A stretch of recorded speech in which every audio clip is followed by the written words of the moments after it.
welcome here to Wake Up Call with Dan Tortora, hanging out with you where sports truly meets that thing called life. Proud to be here with you every single Monday through Friday between 9 a.m. and 11 a.m. Eastern Time, and I thank you for being here. Appreciate your patience this morning. Getting going and set here on Wake Up Call with Dan Tortora.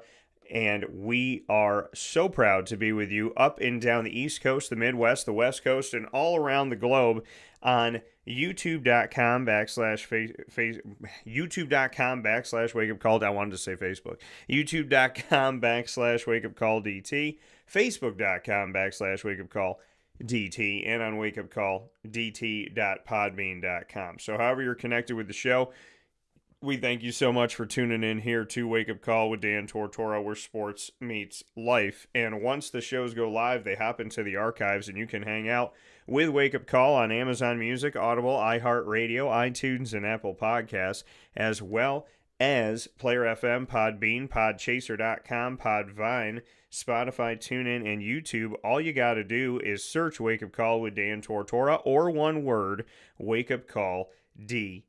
Happy Friday, y'all. Hope you're having yourselves a wonderful, wonderful start to your weekend. Some of you are going, Dan, it ain't the start to my weekend yet. I'm sitting in work right now. Hey, listen, waking up in the morning, being alive, thank you, God, for waking us up. That's how you got to look at it, right?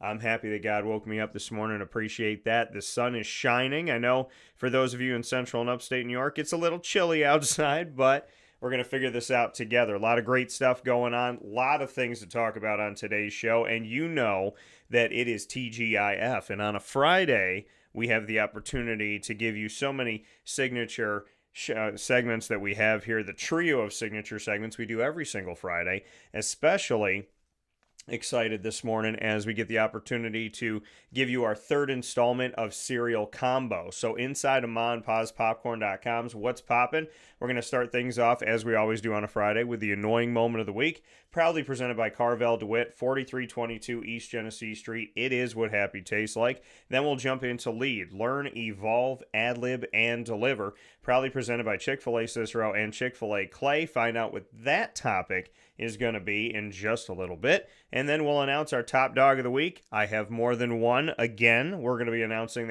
those top dogs of the week, proudly presented by K9 Kamp Dog Daycare, as well as K9 Kampground Dog Boarding, around 10 a.m. Eastern Time. And then at 10:20 a.m. Eastern Time, I will be picture-in-picture with Caitlin Hodge Mahalis. We call her Hodge for short. Caitlin Hodge Mahalis will be joining me, the head coach of the Kings College Monarchs women's basketball team, will be joining me. Her and I have been on the show for many years together, and when I started my career at Marywood University covering men's and women's basketball, doing MU courtside, she was playing on the Marywood Pacers women's basketball team. That's how we met, and all these years later, we figured out that not only do we enjoy talking about sports and have a lot in common, but we also absolutely love cereal and love creating cereal concoctions and combinations. So I was speaking with Hodge and I said, we like to do the show together. We always talk about a bunch of different stuff. Why don't, instead of you coming on like once, twice a year, we do something more frequent and we call it Cereal Combo? Because we're a combination. The cereals that we put together are combinations, and we could talk about sports and life over breakfast. She said, I love it. And the third installment of that will be live today during the show when Hodge joins me picture-in-picture from Pennsylvania around 10:20 a.m. Eastern Time. So, a lot of great stuff coming up. Very excited to bring the show to you today and appreciate you as always. So, let's hop right into it with the annoying moment of the week. Dan Tortora proudly brings you... Is that for real? Are you kidding me? The annoying moment of the week. I really, honestly, I don't know how to respond to this. Presented by Carvel DeWitt, 4322 East Genesee Street. It's what happy tastes like. Do you have to be that crazy? I guess so. The annoying moment of the week, proudly presented by Carvel DeWitt on 4322 East Genesee Street in DeWitt, New York, is the longest standing Carvel franchise in America, and we are so proud to work with Carvel and cannot say thank you enough to the wonderful team at Carvel DeWitt, led by Jay Cartini. So with that being stated here, it's time for us to get into the annoying moment of the week. And my annoying moment this week, man, do I have more than one. Two of them happen in the same place. So, remember when customer service was a thing? You know, some people, customer service is still a thing. God bless you all. Can you please multiply and just be at every location and every business all over the world? Please, oh please. Because, see, I love customer service. Location and every business. I'm a big fan of customer service. I'm a big fan of, I like to call it guest service, but I'm a big fan of that, right? Big fan of helping people out. Somebody needs something. If someone comes into your store looking for something, I would imagine it's your job to help them find it. Unless they come into Walmart looking for a giraffe, I feel like, and now if they go into Toys R Us looking for a giraffe, now we're talking. But, which is now inside of Macy's, by the way, very confusing. But I'm happy for Toys R Us that they're still around because they were great in my childhood. Remember Kids Corner? It's where the Best Buy on Erie Boulevard is. Kids Corner used to be the rival of Toys R Us, and it was such an awesome place. There was a mom kangaroo with a baby kangaroo in her pouch. Such a great place. What did Greg say? Happy Friday, DT, working from home and wearing pants today. Hey, man, proud of you. Proud of you. Also, question off of what you just said. You said working from home and wearing pants. So is that inferring that when you work from the office, you do not wear pants? That's a question for you this morning. Let me know your answer. So, and Greg telling me his top dog. Well, maybe that's mine. Well, we shall see. We shall definitely see. But, let's get into this. So when you go into a place, I would think that the people working there, like I said, outside of going into Walmart and asking for a giraffe, which nothing would surprise me anymore when people go into places, outside of that, people should be able to help you. Well, yesterday, I was in a store. I'm not going to tell you where I was because I'm not here to witch hunt the place. I'm just telling the story. So I was in a store and I was buying cereal because I take Cereal Combo, our segment that we do with Caitlin Hodge Mahalas, very seriously. I take everything that I do in my life very seriously when I'm chasing my dreams and going after the things that I love. So I said to myself, I don't think I have a good enough cereal combination concoction grouping of cereals at home that I can bring into this broadcast. So I'm going to have to go to the grocery store and I'm going to have to find something that fits, something that I like. So I went to the grocery store. By the way, inflation needs to stop. It just needs to stop. Okay? Because at this point, it's greed, right? Remember when people felt bad for us? Remember when they were like, oh man, COVID. It must be hard for you all at home. Remember when they felt bad for us? Did they ever feel bad for us? But at some point, I would like to have thought that maybe, just maybe, a company or two, definitely not one that rhymes with Schmizni, because their prices are more than double what they were when I worked there.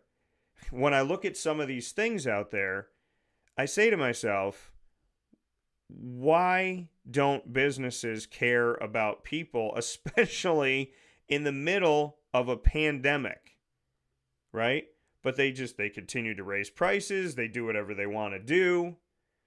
So with these prices being raised, cereal went up. And I have this rule with cereal. I don't want to spend more than $3 on a box of cereal. Why? Because it's cereal. Because, it's kind of like bird food that human beings enjoy to taste, right? There's a lot of artificial coloring to a lot of cereals that are out there. It's, they look similar, they taste a little bit different, but it's cereal, right? Why does it have to be expensive? It shouldn't be. I believe that cereal people will make their money if they keep it at $3. So I wanted to buy cereal yesterday, and the deal was 2 for $9. And I was on the phone with my buddy Johnny, and I was like, that's a deal. $4.50 for a box of cardboard filled with stuff in it that probably maybe took, I don't even know. I can't imagine it was expensive to make the cereal. So whatever, I find the two that I like, and I'm really excited about today's cereal combo. I find the two that I like, and I go to the checkout, right? And I check out by myself because I was like, I got two things, it's fine. So I do the self-checkout thing, and they don't come up 2 for $9. So I wait for somebody to help me. Nobody does. Gosh forbid. And so then I turn my light on. I was like, there's got to be a way for me to ask for help. So I turn my light on. So my light's on, and I'm just standing there waiting. 5 minutes goes by. I'm just hanging out. I see a kid working at the store who looks at me, I believe looks at my light, gets eye contact with me, turns around, and goes around the corner, like quickly moves away. Like, oh, he needs help? No, not for me. And just walked away. Then a woman finally comes up to help me.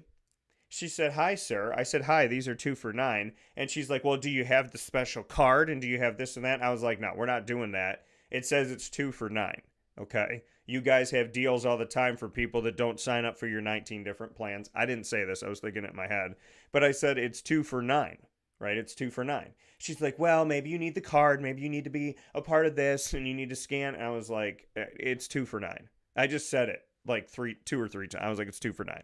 So she went through. She tries to find it on one phone. She can't find it. She tries to find it on the other phone. She can't find it. And she looks kind of like whatever. And she just kind of shakes her head, makes, mumbles to herself, and then puts it in for 2 for $9. And I was like, was that tough for you? I didn't say that again, but I'm thinking it in my head. Was that difficult for you? Are they taking the $1.58 out of you? And I feel like she might be standing there going, why is this man fighting for $1.58? It's $10.58. It's supposed to be $9. Why does he care? Why do I care? Because gas has gone up, because going to the grocery store and buying 6 things cost me like $60. Buying basic stuff, not crazy stuff, right? Because toilet paper's okay right now, I guess. But there's certain things that are astronomical. Peanut butter's like 6 something right now. Isn't it like $6.59 or something stupid? It's peanut butter. It's literally peanut butter. I don't think they've changed the ingredients of it. It's in a plastic tube. It's in a plastic thing. I get Jif. So, yeah, I love Jif, by the way. If Jif ever wants to partner with the show, choosy moms choose Jif. But, seriously, that's all I bought yesterday. I bought 2 boxes of cereal, and I'm standing for 15 minutes waiting for somebody to help me leave the store by A, wanting to help me, and B, actually helping me. And the one kid, I'm telling you, he looked at me and looked at the red light like it was Godzilla. If we took him and made him an extra in the Godzilla movie and we just like took out everything around him and green screened it, he made the perfect look, seeing Godzilla, aka the red light, and running around the corner. And just disappeared. Never showed up again. I didn't see him after that. Oh, that man needs help? Well, I'm not going to help him. And he was gone. Maybe he's had somebody yell at him before. I don't know his story, but we're not all the same, sir. I would have said the same thing to you I said to that lady. These are 2 for $9. They're not coming up. And then you question me. And I said to her, I said, there's many signs. There's not like one sign. I said, there's a ton of these 2 for $9 signs. Because I've told people before when I've gone into a store, if they're not supposed to be this price, you should probably take the signs down. And this is like at least the second time in this store, if not more than the second time in the same store, where I thought to myself, you know what? I should just take the sign off of the strip that it's on. I should probably just take the sticker and bring it up front and hand it to the lady because I don't want to be questioned. But I've been questioned in places before. When I tell somebody something and it's clear. I went into one store before and I said, do you match prices? And they said, if it's on our website. So I went on the website and I showed them the video game. And it was the same video game. And it was like, I don't know, $20 less. And I said, here's the video game. And she said to me, what did she say? She was like, "Oh, is this our website?" And I was like, yeah. You could see. It's your website. It's got your logo on it and everything. Unless somebody fabricated this website really, really well, by the way. This is your website." And so she's putting them up next to each other. She goes, "See, this one says that it's enhanced, and this one is normal." I said, "No." I said, "What that one says is you can enhance it if you get the Xbox Connect. There's no difference between the two games." She's like, "Well," and she's looking at it, and she's going back and forth, and she's trying to figure out. And I'm like, "Man, this is a very easy thing. Like, this is a very easy concept to me. It's the same video game, and she's trying to look at it like, well, that one's green, and this one's a little less green." And I'm like, "That's because you're holding it by the light in the store, and that one's on the internet." It's like, what? You know what I mean? Like, I understand people might try to swindle. This is how I feel about it, though. If somebody's trying to swindle you out of money in a store, aren't they just stealing it? You know what I mean? Like, is someone trying to swindle? I mean, I'm sure there's some people that try to swindle you, but does that typically happen, that somebody will come up and tell you that there's a different price? And good morning to my mom.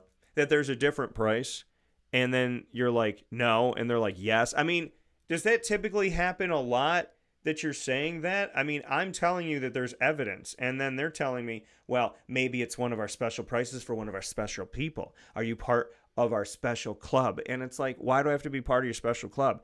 If I'm walking up and down if I'm a parent, right, and I got 9 kids with me, or 1 kid with me, or whatever with me, or you're dating someone who acts like a child, when you see a deal, when you see a sticker while you're walking, you're not going to go there and read the fine print and go, "Oh, it says that it's 2 for $9 as long as I'm between the heights of 5'6" and 5'9", and that it's a Thursday between the hours of 3 and 4 p.m. and I have to have red hair. If I have blonde hair, I don't get it. If I have black hair, I don't get it. If I have brown hair, they'll consider it." No. It says 2 for $9. It's 2 for $9, right? And if my mom was in the store or my dad was in the store, they would have been like, "All right, it's 2 for $9." So the lady finally put it through after the other worker ran away from me, and he didn't even bother to ask me what the issue was. And after that, I just sat there and I thought to myself, I'm like, they could be thinking, why is this man fighting for $1.58? And you know what? It's because my parents taught me to value every single penny that I have. So when I go into a store and someone goes, "Do you want the penny?" I'm like, "Yeah, I do. Yes, I do." Because I'm going to go somewhere else in an hour and the change is going to be 31 cents and I already have a quarter and a nickel. So I'm going to use this penny to go pay for something so I don't have to break $1. Yes, I want my penny back. And I told you this, it was part of the annoying moment of the week in the past here, is that one of my annoying moments of the week was the fact that when you go to restaurants now, they just keep the change. They just keep it. They think it's theirs. "Oh, this is mine now." It's like they found it on the ground. What I should do when someone owes me change, I should just throw it on the floor. Because it's crazy. You go to a restaurant and it's 1958, you give them a 20. And then you give them another 20, say, "Can you break that 10 of 5 and 5 ones, please?" And they go, "Absolutely." And then your 42 cents never makes it back from the restaurant, from the kitchen. It never makes it back. 42 cents. Where'd it go? So then I factor it in and I go, okay, I was going to give you $4. Now I'm going to give you $3 because you have $3.42. You're almost at $4. You should never, think about that. It's like putting your hand in somebody's pocket. And then they might say to you, "Well, what do you need the 42 cents for?" You don't have to worry about what I need the 42 cents for. But in the world we live in today, when you have health insurance, it's like you don't even have health insurance with the amount of money that it costs you just to have health insurance. So when you're dealing with that and you're dealing with inflation and all this garbage and companies and the government telling you it has to happen, it has to be this way, no, it doesn't. No, it doesn't. Corporate greed doesn't have to happen.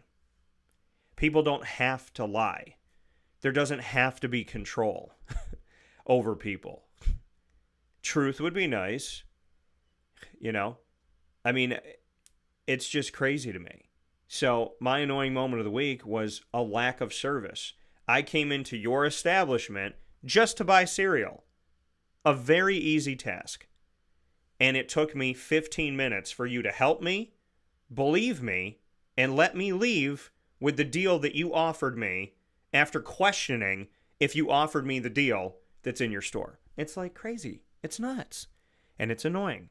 That's why it's the annoying moment of the week. But come on, people, right? Let's just do better. Can we do better? We can do better, right? Let's just do better together. And customer service, it's such an important thing.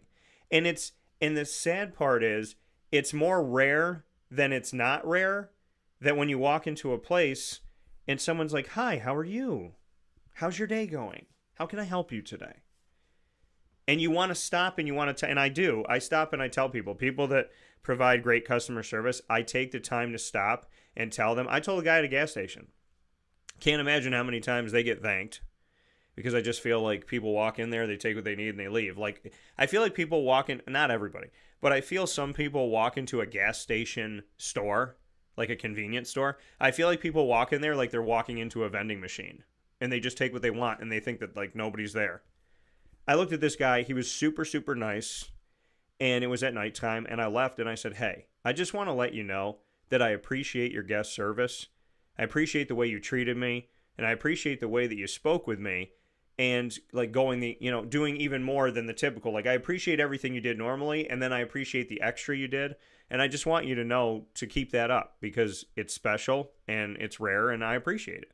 I appreciate the fact that you gave me memorable guest service," is essentially what I was saying to him. And I want him to know that, because every job matters, right? If there's nobody in the gas station, we can't get gas. If there's nobody inside of the convenience store at the gas station, we can't get the drinks that we need for the road, or the snack that we need, or whatever it may be. If there's nobody to pick up our trash, then everything starts to smell really bad in our houses, right? If there's nobody to drive our buses, then we might all be late to work when we have kids and we're trying to get them to school. It's time that we stop, everyone, me, you, everybody. It's time that we stop disrespecting any job that's out there. Just because it's not your job, your choice, your livelihood, does not mean you get to treat people a certain way. I can't stand when I see somebody treat someone poorly that's working. I can't stand that. I've worked in a grocery store. I've been a server. I worked in a Disney restaurant and ran the dining room. I know what it's like to see people be really, really, really mean. And there's no place for it. So not only is guest service imperative and crucial and should be the bottom line, it shouldn't be an extra, it should be the baseline of what you do to provide great guest service. On top of all of that, on the other side of it, I should say, treat people with respect. When you are the guest,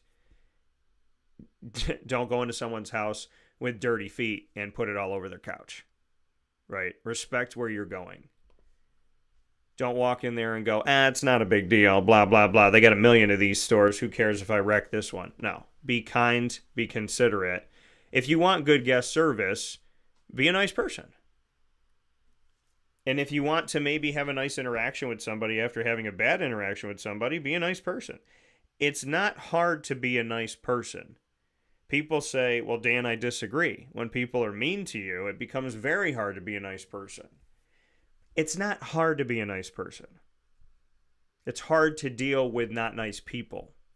But it's not hard to be, it's not paining you. It doesn't hurt you, shouldn't, to smile, to say hello, to do the bare minimum. Hi, how are you today? Right? You can't control how somebody responds to you. I remember I worked in a grocery store years ago. I asked a woman how she was doing, and she didn't answer. So I said it again. And she goes, you don't care how I'm doing. They pay you to ask me how I'm doing. Nobody cares how I'm doing. You don't care, and nobody else here cares how I'm doing.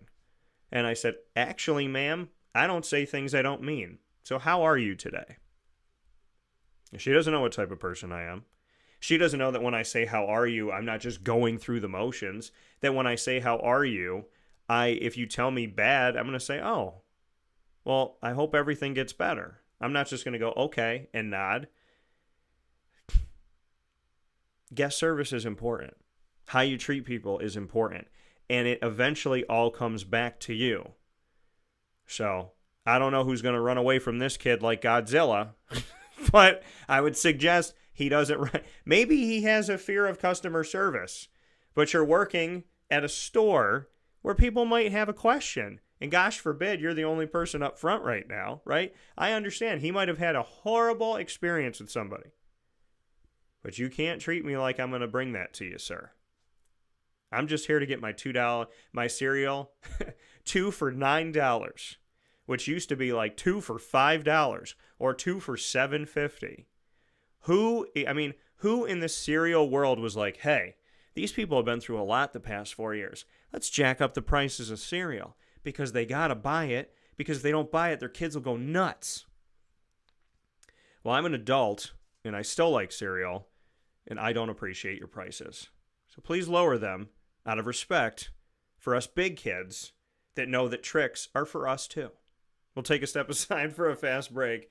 The Annoying Moment of the Week, proudly presented by Carvel DeWitt, 4322 East Genesee Street in DeWitt, New York. We'll be back right after this, and I want to implore you to go over to Carvel. It doesn't matter if it's snowing or it's 70 degrees outside. Carvel's flavors stay the same all year long, and they stay open all year long for you. You can get my exclusive sundae, the DT Dolphin, by going to Carvel DeWitt, the exclusive home of the DT Dolphin.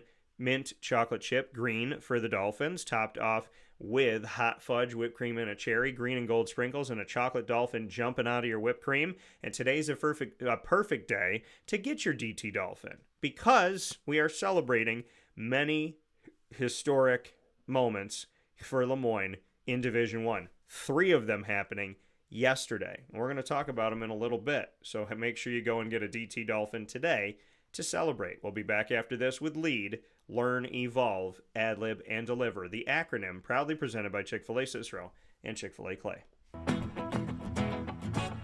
Hi, this is Amy from Mother's Cupboard, home of the whole frittata. We are open daily 6 a.m. to 1:30 p.m. For takeout orders, call 315-432-0942 and tune in to Wake Up Call with Dan Tortora for our monthly food challenge and try our Wake Up Call signature menu item available 7 days a week. Here at Mother's Cupboard, we are Central New York, and it's our honor to serve you. Ma and Pa's Kettle Corn and Popcorn Factory remind us that every day is worth celebrating at 201 7th North Street in Liverpool, New York. Open Monday through Saturday in-store and always online at maandpaspopcorn.com. Serving our Central New York community and beyond, order anywhere, anytime at maandpaspopcorn.com. Stop in to get a tin at Ma and Pa's on 201 7th North Street in Liverpool, New York to get your half-price refills for the rest of your life. Come to Ma and Pa's for your holiday gift giving for family, friends, employees, and clients. And remember, for fundraising and events, to call 315-450-6272. That's 315-450-6272. Ma and Pa's Kettle Corn and Popcorn Factory. How corny are you? This is Jimmer Sikowski, owner-operator of Chick-fil-A Cicero, 7916 Brewerton Rd in Cicero, right in front of the Home Depot. I had a deep feeling that God wanted me to do something bigger with my life and to help people, help others. I kept putting Chick-fil-A in my life, and I realized as I was going through the franchise selection process that positively impacting the lives of others was really core to what we do here at Chick-fil-A. First of all, it starts with the food. The food is brought in fresh daily. We bring in local produce. We prepare to order in the kitchen. We hand bread our chicken. We hand spin our milkshakes. It's great food. It doesn't taste like fast food. I think the second thing is the way people feel when they come in a Chick-fil-A restaurant. It's different. We try to treat people with intentional kindness here, which is very different and deeper than good customer service. And so I think it feels remarkable for most people to come in a Chick-fil-A restaurant. And then lastly, the impact that we try to have in the community is very different. It's a big part of the expectation of every operator of a Chick-fil-A restaurant is that they're actively engaged in their community, they're a leader in the community, and they're making a difference. When they realize that what we're striving to do is to shine a little light in their life, that's a very, very different experience than you will have in any other quick service restaurant. And it's that remarkable experience that I think people will emotionally connect with. Welcome back here to Wake Up Call with Dan Tortora, where sports truly meets that thing called life. Appreciate you being here with me every Monday through Friday from 9 a.m. to 11 a.m. Eastern Time. It's time for us to jump into lead inside of Ma and Pa's Popcorn.com's What's Poppin'. Head to Ma and Pa's all throughout the week, every single week. I call it the snack capital. They have literally everything that you need. Sweet and savory, incredible flavors of kettle corn, popcorn. They have their dipped Oreos, their dipped pretzels, they have their cotton candy, and all this stuff they're putting together right there in-house. They're making it, they're literally, here's the store, they're right behind that wall making all this incredible stuff, popping popcorn all day long and coming up with incredible flavors like dill pickle and chicken wing, as well as sweet heat, which is one of my favorites, Chicago, which are my two favorites of all time, orange cheddar and caramel mixed together. Absolutely, absolutely amazing. Unicorn, so many great flavors. They have their tins, all different all different size tins. And once you buy those tins, the smallest to the biggest, any tin that you buy, half price refills for the rest of your life, as long as you buy it there. Any Ma and Pa's tin that you buy in store, half price refills for the rest of your life. And I already got one. It's right there. You can see it. The Jaguars one. This little baby right here. So, and you can fill it with multiple flavors. I can put a bunch of those in mine. I think I can get 3 flavors in that Jacksonville Jaguars tin. So make sure you go out to Ma and Pa's today and support local. Inside of Ma and Pa's, what's poppin'? Next thing that we have on the docket, LEAD. Learn, Evolve, Ad-lib, and Deliver. The acronym that is proudly presented by Chick-fil-A Cicero and Chick-fil-A Clay. Today's topic: listening to hear, not to speak. What does that mean? Well, Dan, of course when you're listening, you're listening. Are you, though? So you have to ask yourself this question. When somebody else is talking, and Greg, we'll get to your point here in a second. When someone else is speaking, are you waiting for them to stop speaking so that you can speak? That's called listening to respond. It's what I call listening to respond. As opposed to listening to hear, it's listening to respond. Yeah, get done. You're just waiting for them. You're not even listening to what they're saying. You're just waiting for them to stop talking so that you can start talking. You're waiting to not hear any sound. And the second you don't hear any sound, you pounce on the room to give your sound, because your sound matters. Adam said, cool t-shirt, DT. I remember Chip and Dale Rescue Rangers. Yeah, man. Big fan. So, appreciate that, Adam. Appreciate that very much, and thank you for watching and listening. I know my real ones, right? Know what Chip and Dale is all about. If you don't know, you better get to know what Chip and Dale is all about. But do you listen to hear, or do you listen to respond? Because when you listen to respond, you just want that person to stop talking. You don't care what they're saying. You just want them to be done saying it. Yeah. Right.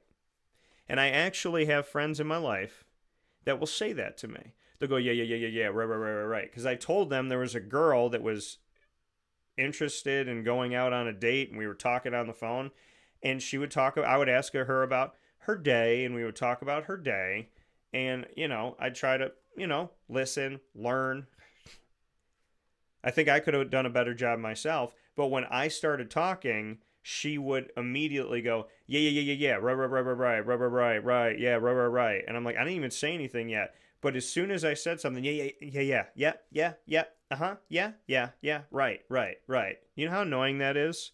And it like messes with your train of thought when you're trying to speak to say, yeah, yeah, yeah, yeah, yeah, yeah, yeah, yeah, yeah, yeah, yeah, yeah, yeah, uh-huh, uh-huh, uh-huh, right, right, right, right. Listen to here. Because here's the thing. I'm going to tell you something that might be controversial that you may not like. You don't know everything. Did I upset you? You don't know everything. I don't know everything. So if you're not listening to others, you're not learning anything. And why would you have a conversation? Think about it like this. If you have a conversation that you monopolize and you don't listen and you just speak and speak and speak and speak and speak, you already know your thoughts. When you called that person and you wanted to talk about that issue, didn't you call that person because you specifically wanted them to help you with the problem? If you don't listen to what they have to say, how can they help you with the problem? And if you're not listening to them, then they're interchangeable with literally anybody. And you could have spoken to anybody. So now that person's not special because you could have literally called anybody. If you're calling people just to hear yourself talk, just talk to yourself. You want somebody to be on the end of the phone to hear what you're saying, but you're not listening to what they're having to say. Well, what does this have to do with faith, Dan? What does this have to do with God? Well, do you listen when He speaks? He, she, however you want to say it. I don't believe God has a gender, but in the Bible it says He, and it's in my head, I'm like, I just say He. Do you listen when God talks to you? When you pray, do you ever just stop talking and just be silent? How many times have we said, hey, God, if you would just talk to me. God, if you could talk to me. God, if you would just tell me. Could you just tell me? I wish you would tell me. God, can you tell me? Can you show me a sign? Can you tell me? And God's sitting here going, take a deep breath. I have a prayer that I found in my house. I did not buy this cross, to my recollection. I don't know anybody that bought it. I never experienced this. You know, I walked into the room, and it was after I was getting divorced and my ex-wife was gone. And I'm in the room. I was in the spare room. And there's a white box, and I open up the box, you know, because I was going through stuff, and if something was hers or whatever, then you put it out for her to pick up. And I'm going through, and I open this box, and the box got styrofoam in it, and I open up the styrofoam, and this thing looked like it had never been touched. I think it was still in plastic, partially at least, and it was a cross. And it's a cross, beautiful cross. It has flowers on it, and it says Psalm 46:10. Be still and know that I am God. And I look at that every single, like every day that I'm home. I look at it, I touch it, sometimes I kiss the cross, put my hand on it. Be still and know that I am God. Listen to me. Don't say anything. Stop fidgeting. Sit still. Sit in silence. And take a deep breath. How often do we do that? How often do we take time to just be? Dan, I have kids. I'm a business owner. I travel a lot. I have a special needs child. I have a mom or dad that needs extra help. I don't have a lot of time to myself. So how do I take a deep breath? How do I sit still when so many people are relying on me? I've been there.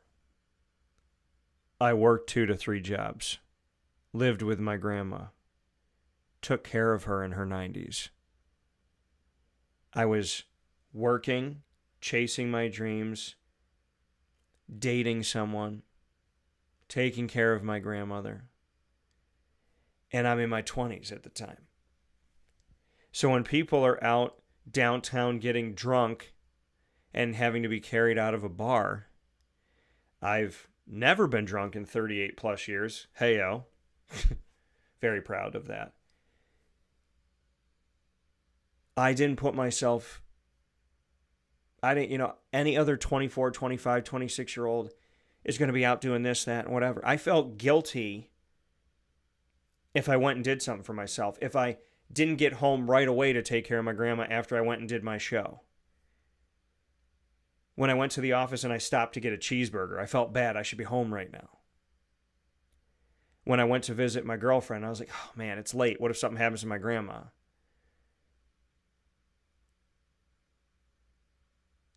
I didn't take a lot of breaths. I went a lot of years without taking breaths. And when I get sick, I'd get really sick. I'd get like, you're sick for 3 days, I'm sick for 3 weeks. I'm sick for 2 months.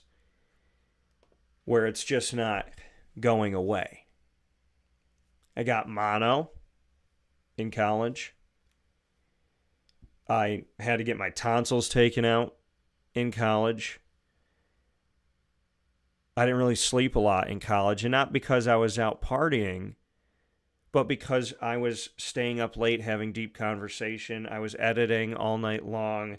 My first all-nighter was as a freshman, where I watched the sun come up and I was writing a paper and I wrote something about horses. I wasn't even writing. I was like when you're delirious and you just start writing sentences that make no sense and you don't know if you're in between being awake and dreaming and you don't really know where you're at. And you don't have to have kids to be a caretaker. You don't have to have a bunch of people going, I need you to do that. I could work in a day by myself, talk to nobody, and still not take a breath. Because I own my own business, and I'm chasing my dreams. My dreams under God and the love and care for my loved ones and myself. Under that, it's dreams, right? But I was putting myself under all of that. So when I come to you on the show, I don't just come to you to talk about something that I'm going to fake it so that I can get ratings or so that, I talk about something that's pertinent to the times. I don't know if I'm ever going to get ratings from this. I could be getting bad ratings because I was talking about God just now. I could be getting bad ratings because I'm not talking about sports. I'm talking about life. Why am I doing that? Because no matter what you do in your life, whether you like sports or you don't like sports, whatever job you have, whatever situation you have, if you're single or you're with somebody, if you have kids or you don't have kids, the conversation we're having today is the same for all of you. Do you take time for yourself to relax?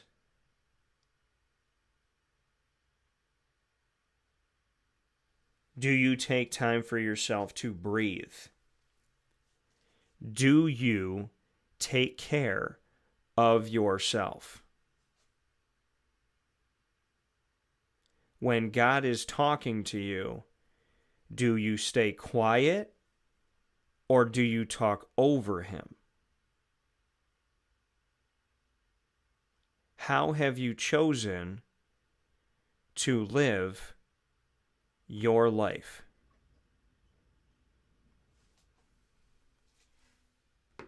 Do you listen to hear or do you listen to speak? Because God's trying to talk to you, and sometimes that person that you keep interrupting, sorry mom, sorry dad, sorry to my friends, that person that you keep interrupting, that is God sometimes. God is speaking through them. You prayed to him, you called out to him, then you called your mom, and God, through your mother, is trying to let you hear his voice, but you won't shut up.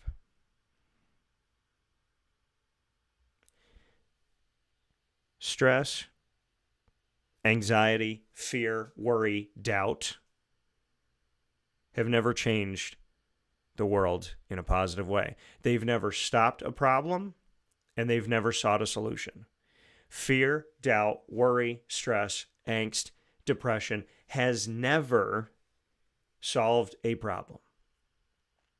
They're O for infinity in solving problems.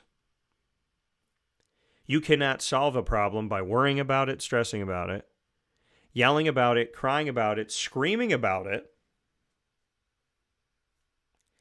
Now, you're free to do whatever you want to do.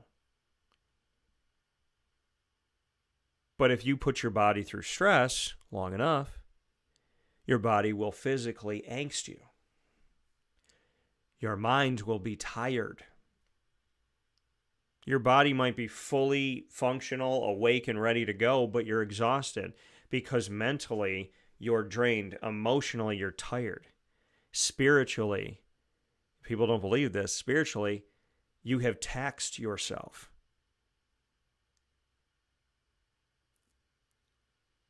So, I'm not telling you you're going to solve a problem today. I'm not telling you you're going to solve it tomorrow. And I'm not saying you can change anybody else.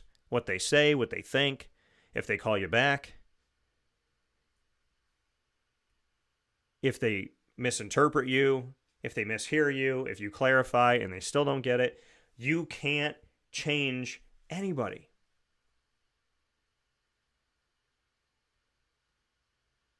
But when you're seeking to find a solution, do you hear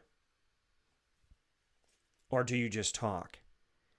Do you pick up the phone, call your friend, tell them the story, talk over, tell them the story, get off the phone, you didn't learn anything, you just said everything you already thought in your head. You call your mom, you tell the same story, you don't listen. You call your dad, you tell the same story. Now you've told 3 people. Now you're more upset, you're more stressed out, you're more anxious. You just told everybody your problem, but you didn't listen to a single person's solution. What do you think Congress is today? Do you think that they listen to each other? Do you think Congress maybe needs to listen to hear and not listen to respond?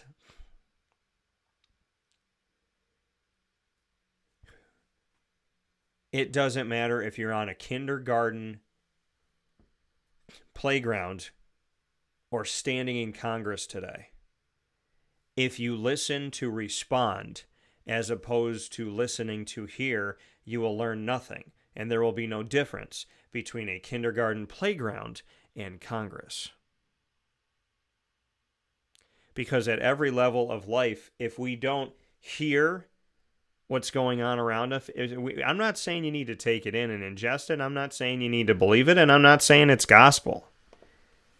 I'm saying if you don't listen to hear, then why are you even talking to people? Because you would have the same conversation in the mirror that you're having right now. Why even use that energy if you're not going to listen to any solutions that are coming your way? And I challenge people. I challenge myself heavily in this. that you can't listen to hear sometimes. You have to listen to hear all the time. What do they say? God gave you 2 ears and 1 mouth, so you should listen twice as much as you talk. And people say, how do you do that, Dan? You speak for a living. Your job is to talk.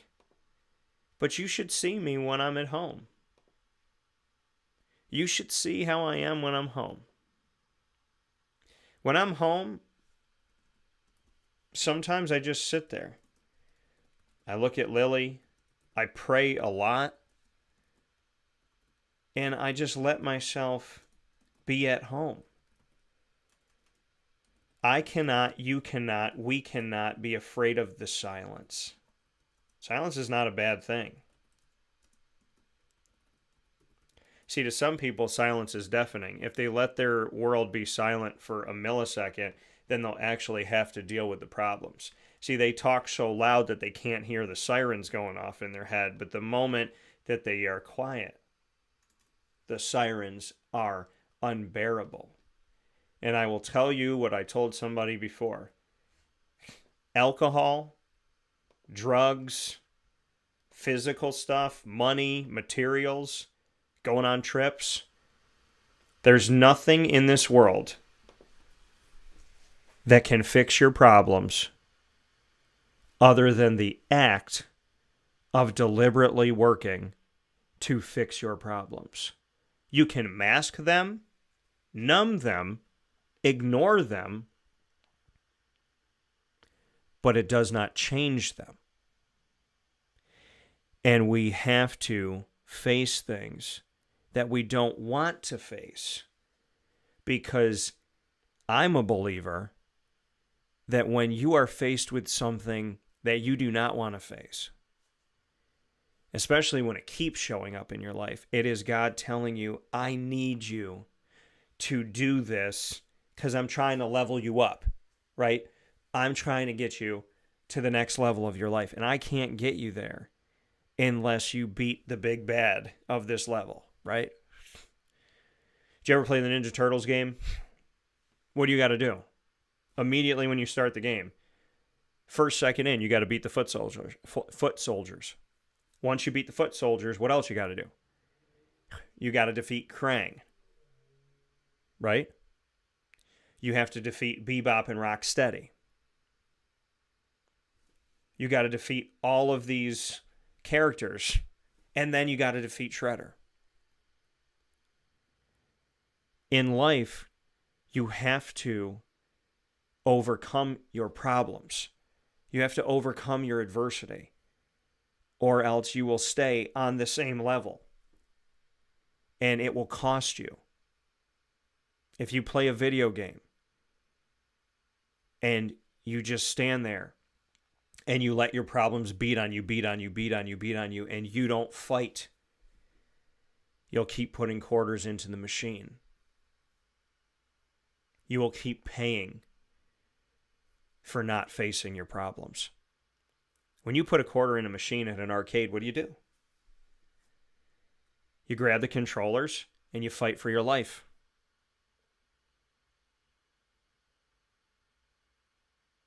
And sometimes you get past certain things and sometimes you don't, and you have to go through them again. But if you put that quarter in and you sit and you watch and you don't do anything, you will fail, and it will cost you. And you'll have to keep paying in order to have another shot at your life. Life is a lot like an arcade. How much are you willing to pay?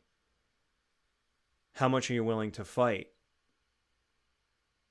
And will you keep fighting if it doesn't work the first time? When you're dealing with your problems, listen for solutions. Sometimes God doesn't say a word, but in the silence, you hear it. So my hope and my prayer for you today is that when you are dealing with anything in your life, you take a step back You take a deep breath and you listen. And you may not hear a single word, but you may get your answer. Be willing to listen. Be willing to learn. Be willing to grow. I appreciate you tremendously, and I thank you for fighting for your life. Because if you don't, who else truly will? Even the ones that help us have a life to live. It is your responsibility to live your life that God gave you.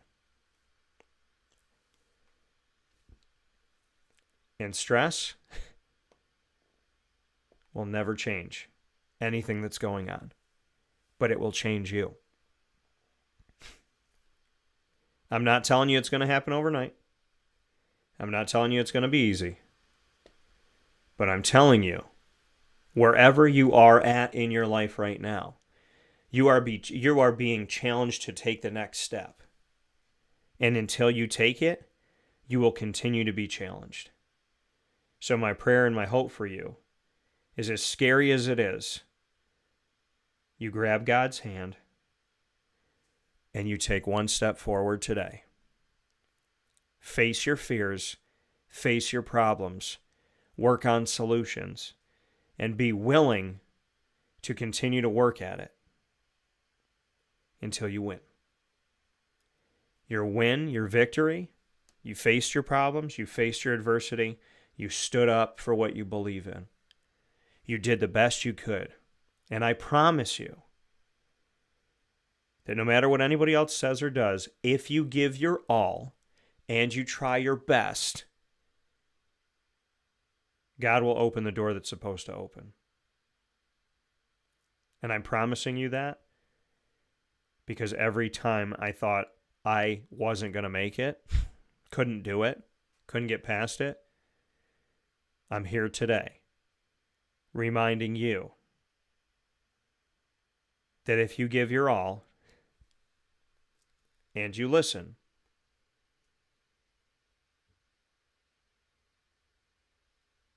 that voice inside of you, that God message, will help you. Follow what you believe. Trust in being a good person. And I'm a firm believer if you do things with a pure heart and good intentions, as bad as it is right now, it will right itself. And I promise you that because God has kept that promise to me my entire life. And I will bow to him forever because he's never left me abandoned. We'll take a step aside for a fast break, and we'll be back right after this with my top dogs of the week. In these unique times, there are those in our community that give us a sense of normalcy and positivity. Pizza Man on 50 Oswego Street in Baldwinsville has been here for you for over 35 years and is here now. Call 315-638-1234 or order online at pizzamanbville.com to bring those familiar tastes into your home. And remember to come see our monthly on-site broadcasts centered around the community and our Baldwinsville bees. Pizza Man in Baldwinsville. Any way you slice it, they are always here for you.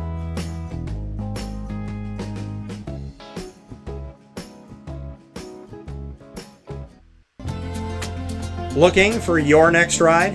Look no further than Great Lakes Honda City, located on 7140 Henry Clay Boulevard in Liverpool, New York. Serving our community for decades, their new and pre-owned vast array of vehicles are available to you Monday through Saturday on site. To search from home, shop at GreatLakesHondaCity.com. Call 315-365-5576 to set up an appointment. That's 315-365-5576 for Great Lakes Honda City, 7140 Henry Clay Boulevard in Liverpool, New York. Great cars, great people, Great Lakes.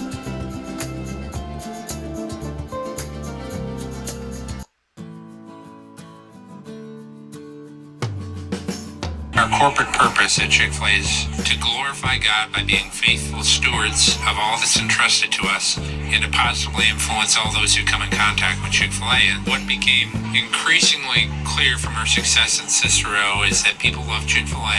And also I think we recognize that, we had a great opportunity to grow the brand and grow our platform. I felt incredibly grateful when I was selected to be a Chick-fil-A operator. I think what it's meant for me, what I've come to realize on a very deep level is that this is a calling for me. It's not a career, it's not a job. The Lord called me to be a Chick-fil-A operator and to use these restaurants to glorify Him and to positively influence other people. I'm blessed. I'm very blessed. Head to Chick-fil-A Clay on 3974 State Route 31 in Liverpool, New York. Welcome back here to Wake Up Call with Dan Tortora, where sports truly meets that thing called life. I appreciate you being here every Monday through Friday from 9 a.m. to 11 a.m. Eastern Time on Wake Up Call with Dan Tortora. And, of course, we are here in our TGIF, our Friday broadcast of Wake Up Call, with plenty coming up here for you on the show. We have brought you our annoying moment of the week, as well as lead, learn, evolve, ad-lib, and deliver. Next up, inside of MonPawsPopcorn.com's What's Poppin' is the Top Dog of the Week, proudly presented by Canine Camp Dog Daycare and Canine Kampground Dog Boarding, the place to bring your dogs for short and long-term care, located in East Syracuse, right by the thruway, the highway, right off of Erie Boulevard, and across from BJ's. Very easy to get to. Canine Camp Dog Daycare and Canine Kampground Dog Boarding, a place that gives you peace of mind where they take care of your dog when you got something going on, whether you just need somebody to take care of them for a few hours, or you're renovating the house, you're going on vacation, you're figuring some things out, moving the kids in to their new apartment, whatever it may be. Canine Camp Dog Daycare and Canine Kampground Dog Boarding are here to help you in East Syracuse. Call the daycare today at 315-437-7110, and you can go to k-9kamp.com for more information. They're on 228 Old Bridge Street in East Syracuse, and down the road, Canine Kampground Dog Boarding. For longer-term care, call 315-299-4013 to book a cabin for your dog today. You can get more information on kampground.com. And they're on 242 Johnson Street in East Syracuse. It is time for my Top Dog of the Week. Top Dog of the Week this week. I told you I have more than one. I do want to get to what we got popping in here in the feed here. That was a challenge that I did not overcome. Teenage Mutant Ninja Turtles on the Nintendo system was a huge obstacle to defeat. Didn't happen for me, but boy, did I spend many hours trying. Yeah, man. The first Turtles game that I ever won was Hyperstone Heist, and I always called it Hyperstone Heist, but Hyperstone Heist. And I would rent the game, literally rent the game for my Sega Genesis. My buddy James would come over, and I can't even tell you how many times I rented that game. I probably kept that video store open and how many times my mom let me rent that game, which was really, really cool. So shout out to Mom for just being awesome. But yeah, Hyperstone Heist is the first time that I ever beat Shredda, and I did it with my buddy James, and I also believe that I think I did it by myself too at one point. So, but yeah, it was fun, a lot of fun, a lot of excitement. Love the game. So, my top dogs of the week, I have a bunch. In no specific order, the Lemoyne women's lacrosse team, one of two teams that could say that they played as a Division I program in the history of collegiate athletics. Back in the day where you could have a program or two or whatever be in Division I when your institution was not a Division I institution, but you had a Division I program. Okay, here are all of our Division II sports. We're a Division II school. However, this program functions as a Division I program. Back when you could do that, Lemoyne, as a Division II institution, had 2 Division I programs, women's lacrosse and baseball. Well, baseball this week has returned to us, and lacrosse, women's lacrosse, very excited to say this. I was at the game yesterday. The women's lacrosse team at Lemoyne didn't just win in their return to Division I. They defeated the California Golden Bears, a.k.a. Cal, very notable logo, the school that's going to be joining the ACC, I believe, on July 1st of 2024, as an all-team institution joining fully to the ACC. They defeated Cal, who came across the country to face off against Lemoyne. They defeated them 9-6 on their home field. So in their return to Division I, now that Lemoyne's a fully fledged Division I institution, in their season opener and home opener, following last season, which they celebrated their 30-year anniversary of being a program, the Lemoyne Dolphins women's lacrosse team defeated the California Golden Bears of the Pac-12 in a quote-unquote Power 5 conference yesterday, 9-6 on their field. That is they are one of my top dogs of the week because of that amazingness. And Greg said, these silly rules for transitioning Division I teams might come to bite Lemoyne athletics. I can certainly see Lemoyne women's lacrosse winning their conference this season. Well, this is the thing. The NCAA has allowed NIL which feels like it has no rules. They've allowed the transfer portal to have almost no rules outside of windows, and are people even following those windows? So if they're going to do all of that, they can allow institutions to play. What is the point of punishing them from playing in the postseason when they reclassify? You have to pay the NCAA money to reclassify. So you're handing them a massive check, and they're punishing you for 4 years. It's the transitionary period of making sure you can handle the move to Division I. But if your check doesn't bounce and your teams compete well, let the teams play in the postseason. It's ridiculous if you don't, in my opinion. And Lemoyne has already proven that they can hang in their first season as a fully fledged Division I institution. I have other top dogs of the week, so I'm going to have Lily give me another bark here. My other top dogs of the week, Lemoyne men's and women's basketball. Why, do you ask? Because Thursday, February 15th, 2024, when the Lemoyne women's lacrosse team won their first game returning to Division I, on the same day, Thursday, February 15th, the men's and women's basketball teams punched tickets to the postseason in the NEC. They both clinched a playoff berth in the NEC men's and women's basketball postseasons on the same night, defeating the same school. Lemoyne women were on the road at Central Connecticut State University. They defeated them by 15. The men were at home, winning in overtime in a close game, 69-64, over Central Connecticut State's men's basketball team, both clinching a playoff spot. And not only that, but the women are in second place in a very close set, close to first. They're in second place in the entire conference in their first season as a Division I program. They're second in the NEC. The men ended last night tied for third in the NEC. So they didn't both just clinch a playoff berth in the NEC postseason, which they're allowed to play in, conference postseason, but not NCAA postseason, which makes no sense, which is why I want it to change. But thanks to the NEC for even allowing this, because what it was you can't play in the NCAAs for 4 years, and you can't play in your conference for 2 years in the postseason of any sport. The NEC did away with that, allowing Stonehill, who's in their second season, and Lemoyne, who's in their first season, to play in the postseason of any one of the sports, to have the opportunity at a tournament or championship inside of the NEC.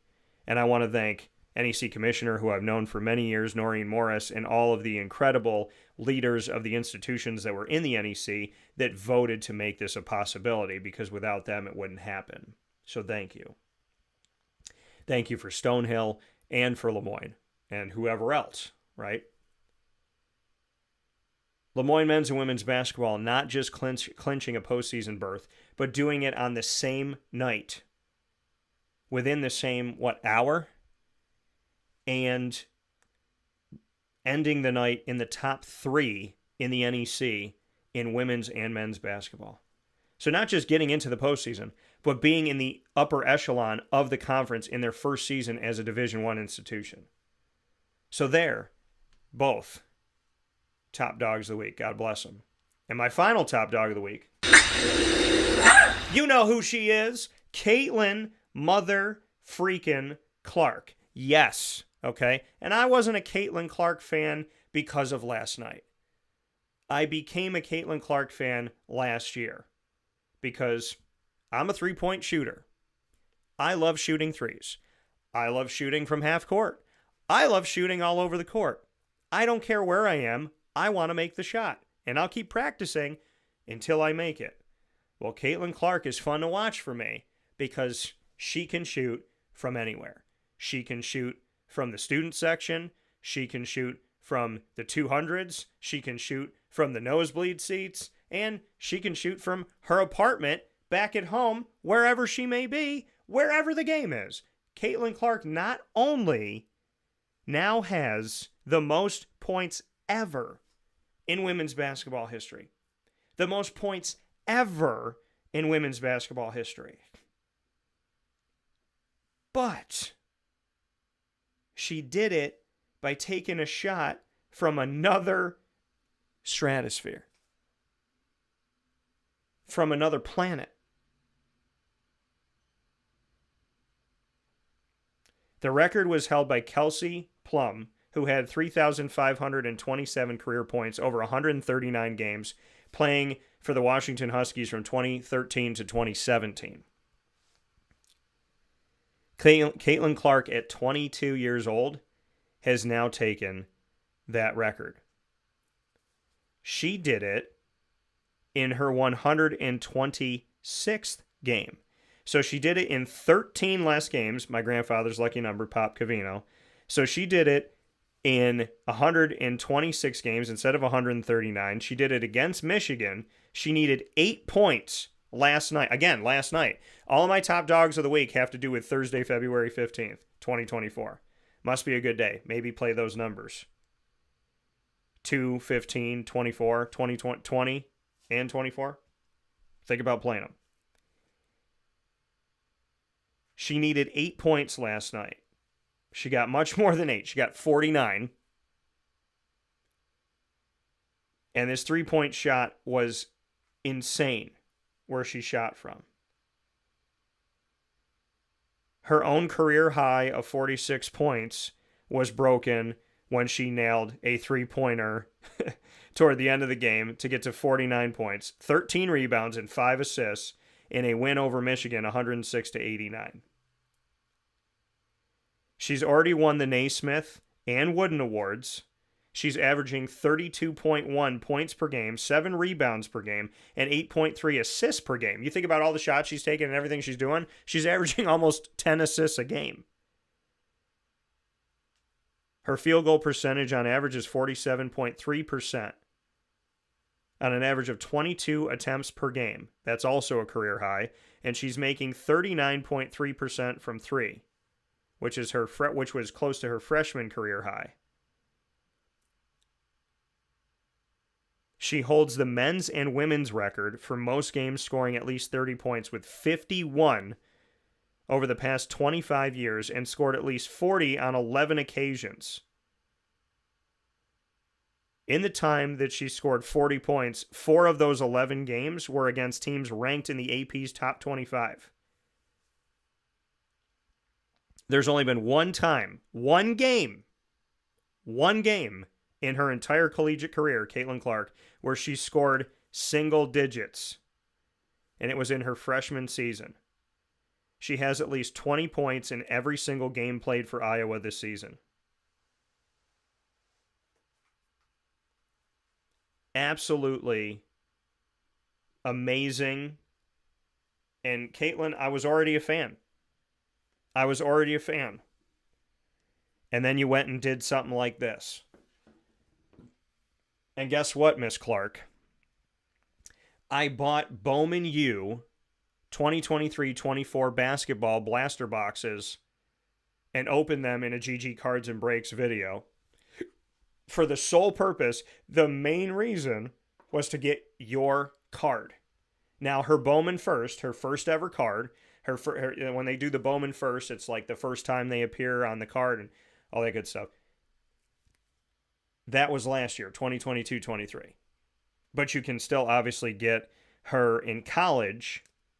It's not her Bowman First, but it's still a card that she had, her collegiate card. You can still get that in the 2023-24. You can get autos, you can get refractors, all that good stuff. I bought 2 boxes and would have been happy if I got any Caitlin Clark anything. And your boy got this Caitlin Clark card. Bowman U on Iowa of Miss Clark. This thing could be worth $5, could be worth $10, could be worth $100. I don't care. This was the only thing I wanted. I wanted my own Caitlin Clark card. I've been on the internet looking. Some people are asking for ridiculous prices. And I got a Caitlin Clark card. Massive fan of Miss Clark. And I've been sitting here thinking about getting a jersey. I did. I've been like, after last season, I'm like, okay, I like Caitlin Clark. And then as time's gone by, I'm like, I like her more. I want to get some of her cards. I want to get her autograph. And then I've been thinking, I want to get her jersey, and I want to have her jersey before the tournament so I could be wearing it during the tournament. So you're my top dog times days and months and all that good stuff, Miss Clark. Greg said, how about the shot she made to break the record? Girl got range for days. Amen. Indiana Fever have the number 1 pick this year, too. So we'll see. We'll see what they do. But my top dogs of the week, Lemoyne Women's Lacrosse, Lemoyne Men's and Women's Basketball, Lemoyne Baseball returning to Division I, Lemoyne Softball getting in action today. A lot of great stuff going on. And Miss Caitlin Clark, who hit the 3 to break the record to become the all-time leading scorer in women's basketball history. You're witnessing it. I feel spoiled. God has allowed me to be alive to witness history so many times in so many ways. But has there been anybody ever that has commanded the attention of women's basketball that Caitlin Clark has? I'm a fan of Rebecca Lobo, Cheryl Swoops, Lisa Leslie. There's been some great coaches, Gino Ariema, Pat Summitt, that have come through. Obviously, Miss Staley. So there's been amazing coaches, amazing players, but has anybody commanded the attention on women's basketball, women's athletics like Caitlin Clark has? What she's doing right now that we're currently living in, a renaissance, a change for the better. I've been covering women's basketball, and Hodge can vouch for me on this. I've been covering women's basketball since I started my career. But has it ever been more in the spotlight than it is right now? Caitlin Clark, Pluto may be a planet to somebody, may not be a planet to others, but you hit a 3 from there yesterday to break the record. Kudos to you. My top dogs of the week: Lemoyne Women's Lacrosse, Lemoyne Men's and Women's Basketball, and Miss Caitlin Clark, who I finally have a card of. We'll take a step aside for a fast break. You need to get in touch with Canine Camp Dog Daycare and Canine Kampground Dog Boarding today so that you have somewhere to bring your dog for short and long-term care. Call the Daycare at 315-437-7110 and call the Kampground Dog Boarding at 315-299-4013. We'll take a step aside for a fast break. When we come back, I will be here with Hodge as we bring you our third installment of the cereal combo.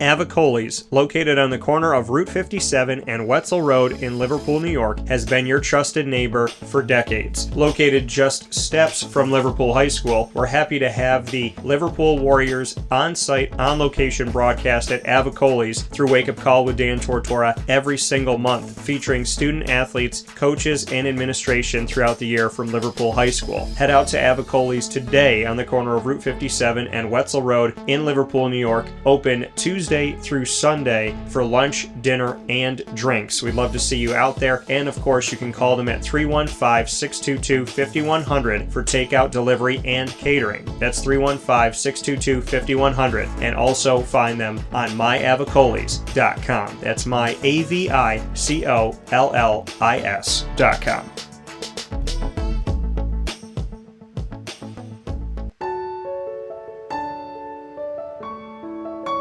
Having peace of mind when you're out of town that your furry-loving friend is safe and sound means taking them to Canine Kampground, because we all know that when it comes to the love of our pets, it goes well beyond the call of duty to make sure they're safe and sound. Right, Lily?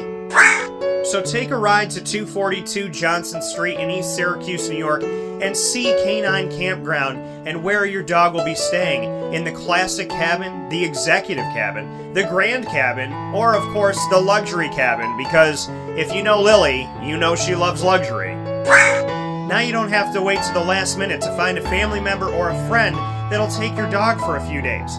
Call Canine Kampground at 315-299-4013. That's 315-299-4013. Their drop-off and pickup times are Monday through Sunday. Check K9Kampground.com for more information. That's the letter K, the number 9, and Kampground spelled with a K.com. K9Kampground.com. When you're going out of town, bring your dog to Canine Kampground.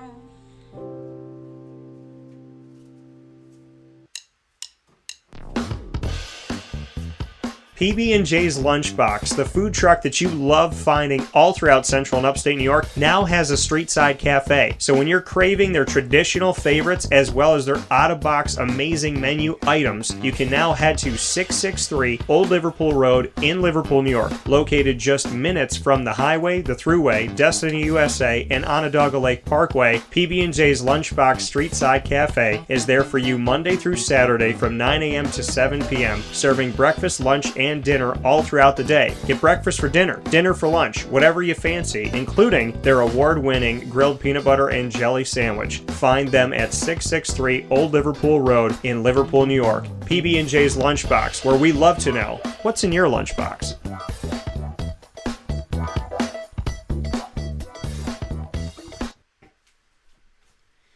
Welcome back here to Wake Up Call with Dan Tortora. Proud to be here with you every Monday through Friday from 9 a.m. to 11 a.m. Eastern Time. And it is my honor and my privilege to bring you on the show our third installment of the cereal combo. But I can't just say it. You have to hear it.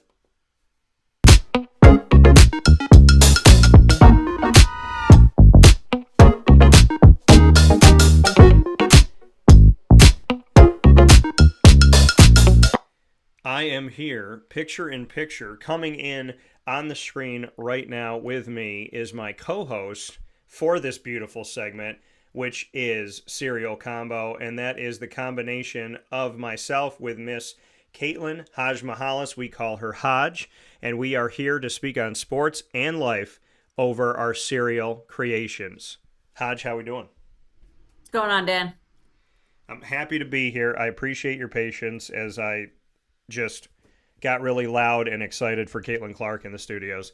How do you feel this morning waking up as a women's basketball alum, as a women's basketball head coach, to see that women's basketball is overpowering coverage right now in such a massive way?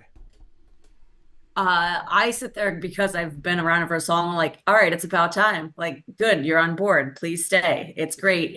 Yeah, Caitlin, generational talent, doing awesome things, all that good stuff. But product's been good. It's here. It is good. And so now that there's more eyes and more interest, it's awesome. And you want to keep that rolling. And then, everyone keeps talking about, is she going to go WNBA or would she make more money staying in the NCAA? And it's like, no, NILs just turn into endorsements. That money's going to follow her. I hope she takes the hype with her to the WNBA so people can see the product and see the next level and see even more good basketball, Well, and that's the hope. The hope is that people actually start showing up to these WNBA games and taking an interest in this. I mean, the WNBA, it was unique when it first came out, right? Because there wasn't anything. There was no opportunity. It was like, okay, yeah, well, if you're a really good women's basketball player, you can try your luck overseas, but there was nothing in America that really supported when you're done. It was like, hey, if you're really, really good at women's college basketball, then we'll say thank you, and then you can go do something else with your life. And that wasn't enough. Then the WNBA came out. And then I was like, they're really going to try this? And then it got quiet. And then you hear about our people showing up. Can't watch any games. And then a year or so ago, I went on their website, and all of these partners, reputable companies, started to invest, be a part of it, connect with the WNBA. And they started doing it with the NWSL, the National Women's Soccer League, as well. And now we're seeing these products come through. We're seeing like a viable connection to this. And my hope is with the Caitlin Clarks of the world, with the partnerships that they've made, with more access. Because here's the thing. If you tell people no one goes to the game and they believe you, so then they don't go, and then the game's not accessible on air, so you can't watch it, it's a self-fulfilling prophecy, right? It's that just like constantly caught in the loop of, if you tell people nobody cares about this and then nobody takes the time to care about this, then you created a narrative that was false, but you brought it into reality. Then you didn't allow access for people to see it because you told them that they didn't want to see it. Now that there's more access, now that there's more of a connection, and now that a player like Caitlin Clark is, potentially going there, you see all these players. You hear about Angel Reese. You hear about players through time. And I think about being here in Syracuse. Kayla Alexander, Brittany Sykes, Tiana Mangakahia. What we've seen and what we've had, by the way, Syracuse women ranked in the top 20. What's up? But when you see these awesome things that are going on, when I'm witnessing Lemoyne, number 2 in their conference in their first season as a Division I institution, Mary Grimes was the head coach the last 2 years. Mary Grimes as the head coach, they went to the NCAA tournament both years. Now they're in Division I, and they're just out of first place in the NEC. That tells me a lot about what I'm seeing in women's basketball. Then I look to what you did on the court. I look to your passion for coaching. I look to the fact that when I wear my Monarchs gear that you sent me, I wear it with pride, because I know the person that is behind the program. Women's basketball has always been awesome. The fact that we care now is great, but why do we care? Because they started covering it, told you it was awesome, told you that you needed to watch it, put it on television, made commercials of it. Ain't that something? When you spent a little bit and put a little bit of time and effort into it. See, there's a lot of people in this world, and I don't want to believe this, Hodge, but there's a lot of people in this world that will just follow the bouncing ball wherever it bounces. And the ball was not bouncing to women's basketball. When I was doing it, people were like, why are you doing that? Now, you're filling out an arena because people care about it. You brought it up perfectly. Women's basketball wasn't good now, wasn't good last year. It's been good forever. The fact that people are paying attention is amazing, but the fact that they're paying attention is because people started to put a spotlight on it. All they had to do is turn the light on. The game was being played the whole time. They just were being played with the lights off, essentially. Yeah, absolutely. You keep seeing it now about investing in women's sports. It's not some charity case. It's a legitimate investment because it's the fastest rising, thing as it's going. And yeah, the WNBA is light years ahead of where the NBA was in terms of time frame and all of that good stuff. Somebody decided to turn on the lights.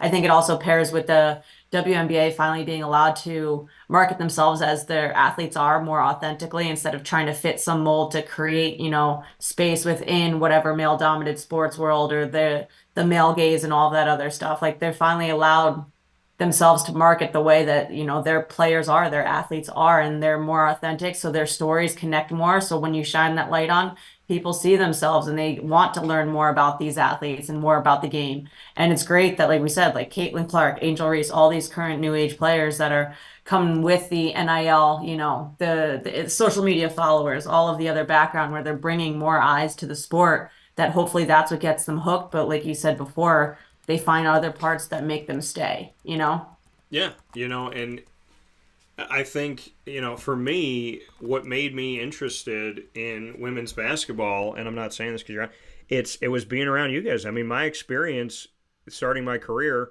was with Marywood. I remember Amy Hand she lived in the townhouse apartments next to me. And we had, we built a friendship, and I lived with a bunch of guys that I didn't make sense living with. And I remember one night she came over. She's like I think she's the first person I made dinner for. And I was like, because we just had a friendship, and I was like, yeah, come over to the house. I'll make tacos. So she comes over. She sees me come down the stairs. She looks at me, and I was like, what? And I come down the stairs, and I'm like, what? She goes, do you live here? And I was like, Amy, you just saw me come down the stairs. She goes, yeah, but I can't place you with the guys that are in this house. She's like, are you sure that you live here? Did you make a mistake? And luckily there was nobody there. Maybe one of them was there. So we had a taco night where we could actually just eat. I believe that there wasn't a lot of clean dishes because the people I lived with were people. But we did have tacos and we did have fun. And I'll never forget that. She's like, do you live here? And I went, yeah. And she goes, are you sure? It's almost like she was like, are you being held against your will? Blink twice if you don't feel Right. safe. And I told her, I was like, no joke, Amy, can I live with you guys? Can I just, go to the house over? I'm a very good roommate. I clean up after myself. But yeah, that was a strange year of having to live there and a last second thing. But when I look back at my time at Marywood, I look back on it lovingly, and I still stay in touch with you, and I stay in touch with a bunch of people, Amanda Lass. I mean, I go back and I think about just watching the game, and I don't know. I love basketball. So, but the right people can get you to be open to anything. I believe that. I knew nothing about volleyball, field hockey, tennis, so on and so forth. But when you meet certain people, you meet coaches, you meet players that are just good human beings, you root for them, which causes you to care. Why did I go to a women's lacrosse game yesterday when I had to go to a meeting across town? In order to go to the game, it was going to make me late to the meeting if I was there for anything longer than 5 to 10 minutes. Why did I drive across town to go to this when I had to go to a meeting? Because it was a historic day. Win or lose, I wanted to be there for the team. It was 26 degrees outside or whatever it was at the time, and I just wanted to be there. That was the only reason. I wanted to be there because I wanted to be there. So, and that's because, I don't know, I mean, sports to me are sports. And I don't see a difference. I mean, I'm the wrong person to talk to if somebody's sexist, because I don't see the difference. I just see, I love sports, and I told somebody this yesterday in the meeting, actually, that was after the lacrosse game. I said, I've always had women listen to the show. Do you know how I did it? It's crazy. It's 2 things. Very simple, Hodge. I respect women, and I cover their sports. It's really not difficult. But I was told when I started at ESPN, you get men 25 to 54, you don't get any other ages, and you will never get women. This is where you live. And whenever somebody puts me in a box, I always break through it. It could be the first 5 seconds. But I love watching Caitlin Clark, and I finally got me one. So, I literally bought 2 boxes, spent whatever it was, $44, just to get one of her cards. Because I refused to buy it off of eBay. I'm like, no, I want to pull it myself. And I mean, what a treasure. And I got so excited. I got my queso ready last year for the tournament. I had queso and chips made locally here in Syracuse.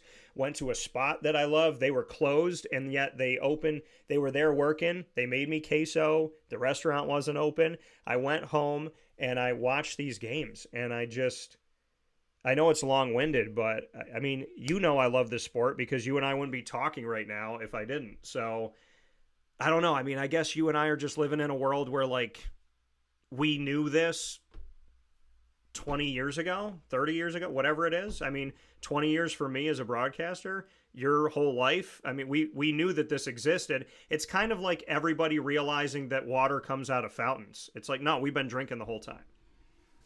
Yep. Oh yeah, big time. I 100% agree. And that's the part that it's exciting that it's finally catching on. Like, you saw glimpses of it, when we were growing up with the 99ers, right? So they had sellouts with the Rose Bowl and all that good stuff. And they were selling out, and they had people lining the streets and doing all that other good stuff.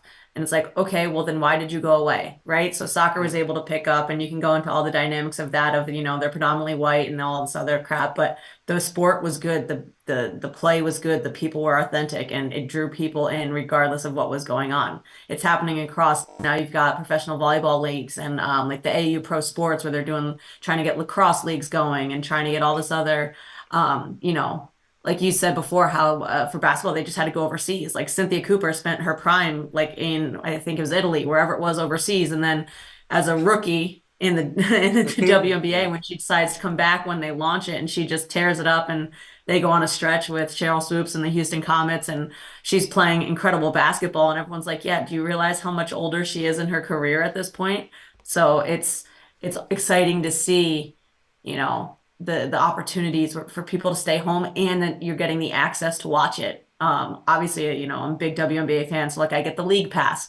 Well, they're finally adding where you can watch them overseas to try to make it more of that year-round connection, because you only get it in the summer. So the more eyes, the more people who are investing, the more people who are going to arenas. Like I've gone to WNBA games forever. Ever since I was little, I would go when they're in MSG. Then even when the Liberty were in Jersey in the Prudential Center, we would go there. I've been out in Dallas. I've been in Chicago. I've been over in Barclays now. And every time the environment is awesome, because it's genuine people who are going that genuinely enjoy the sport and are super hyped up about it. And I was there when the Aces won the final against the Liberty, and it was incredible. And you had everybody, ripping on each other in the stands and making it like a true, what you hope it to be in a New York sporting event, right? It was great.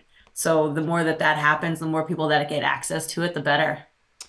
Well, and I'm gonna say this to you, and wholeheartedly, and I will say, because people that watch the show, I said it to Katie Kalinsky, who's an assistant coach of Lemoyne women's basketball. We haven't done it yet, so I owe this to her as well.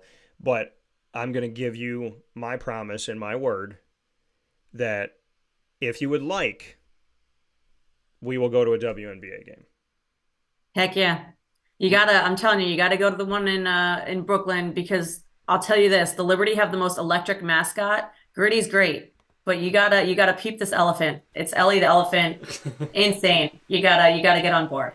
Well, different vein. Gritty is obviously truly insane, yeah, but this elephant is electric, is all I'll tell you. And then I'll let you experience the rest in person. Well, and that's the thing too, right? Is that like when you know that, like when the mascot is known, you just, I grew up with that. Otto the Orange, he's a known mascot. He's a known commodity. And, he does crazy things, and he has fun, and he's awesome. He's been in commercials. So, I get that. So you have my word, because I have no problem. It's not a far distance for me to get over there. And I want to go. Brianna Stewart, coming from my hometown, playing with my cousin, Sammy. And so, I mean, number one, I'm a Rebecca Lobo fan. I'm a Rebecca Lobo when she talks about a game fan. I'm a Rebecca Lobo when she played fan. And so you connect that to today with Stewie, and it just makes sense that I end up at a Liberty game. And I like the Statue of Liberty. I got to see it my first trip there when you could actually go to it. My mom and dad brought me to the Statue of Liberty. So there's a lot of connections. Speaking of, we go from connection to concoction. We have cereal that we need to talk about, and I don't want the milk to be sitting out here forever. So yesterday, as I told you off the air, I made the decision to go to the store. It was during a snowstorm.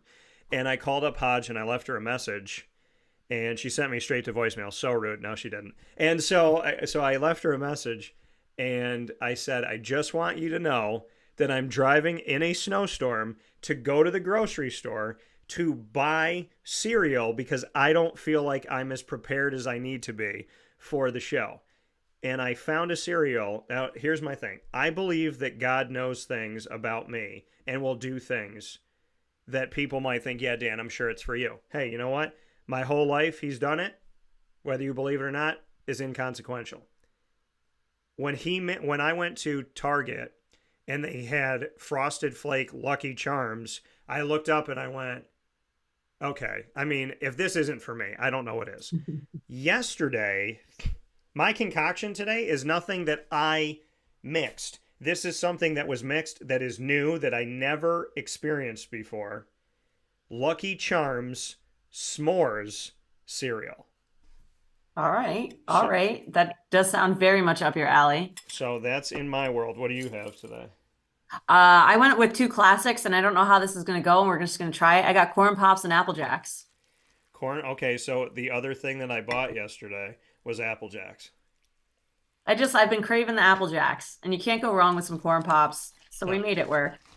No, Corn Pops and Apple Jacks. Nothing wrong with Apple Jacks. So I will cheers you, and let's give it a taste. Cheers.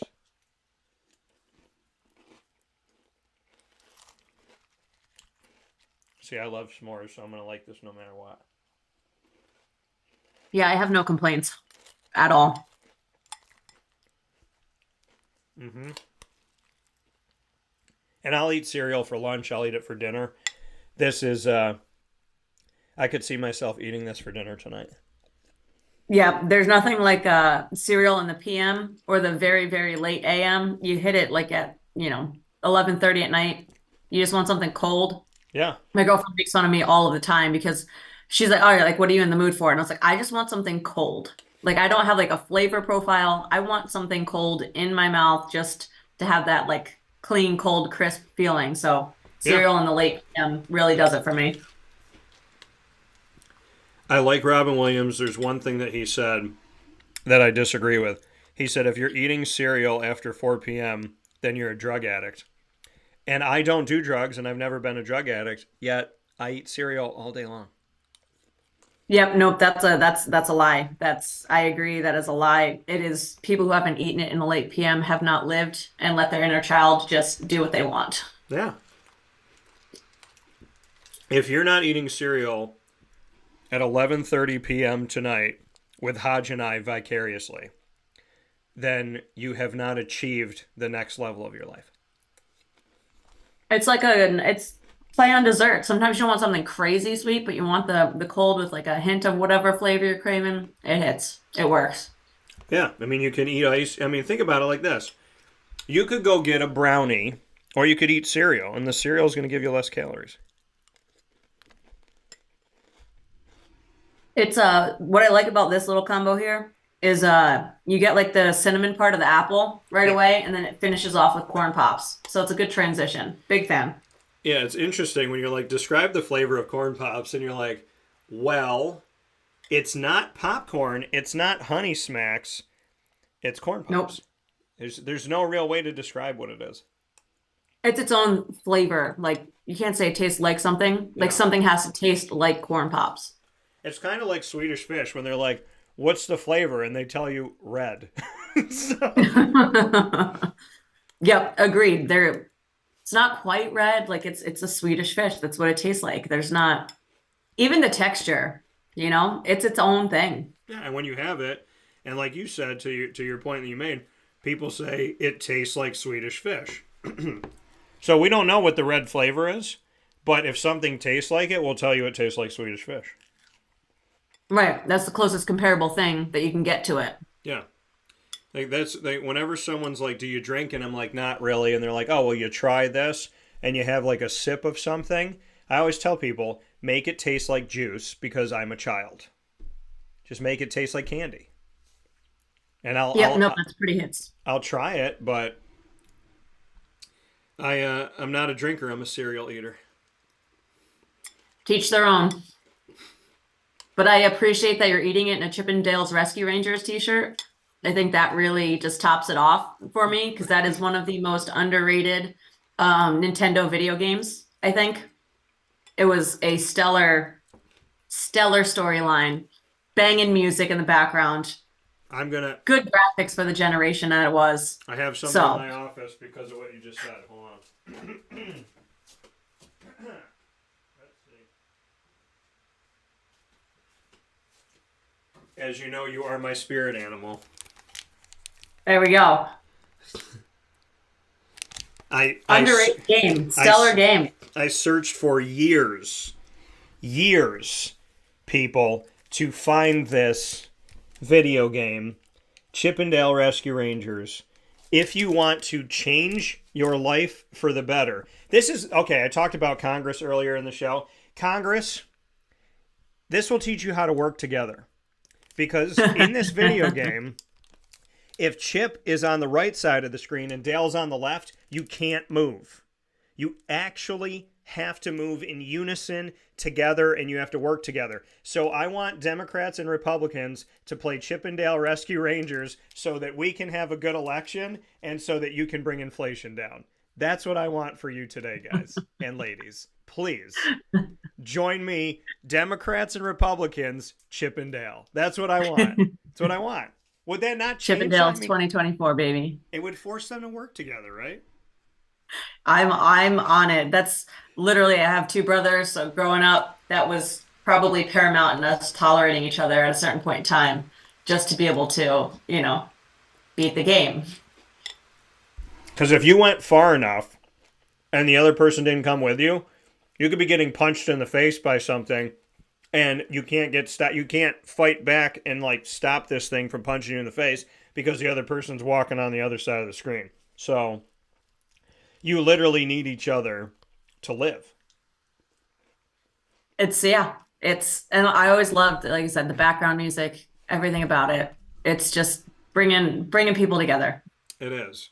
And I wore this t-shirt today fully knowing that if anybody was going to appreciate it, it would be you.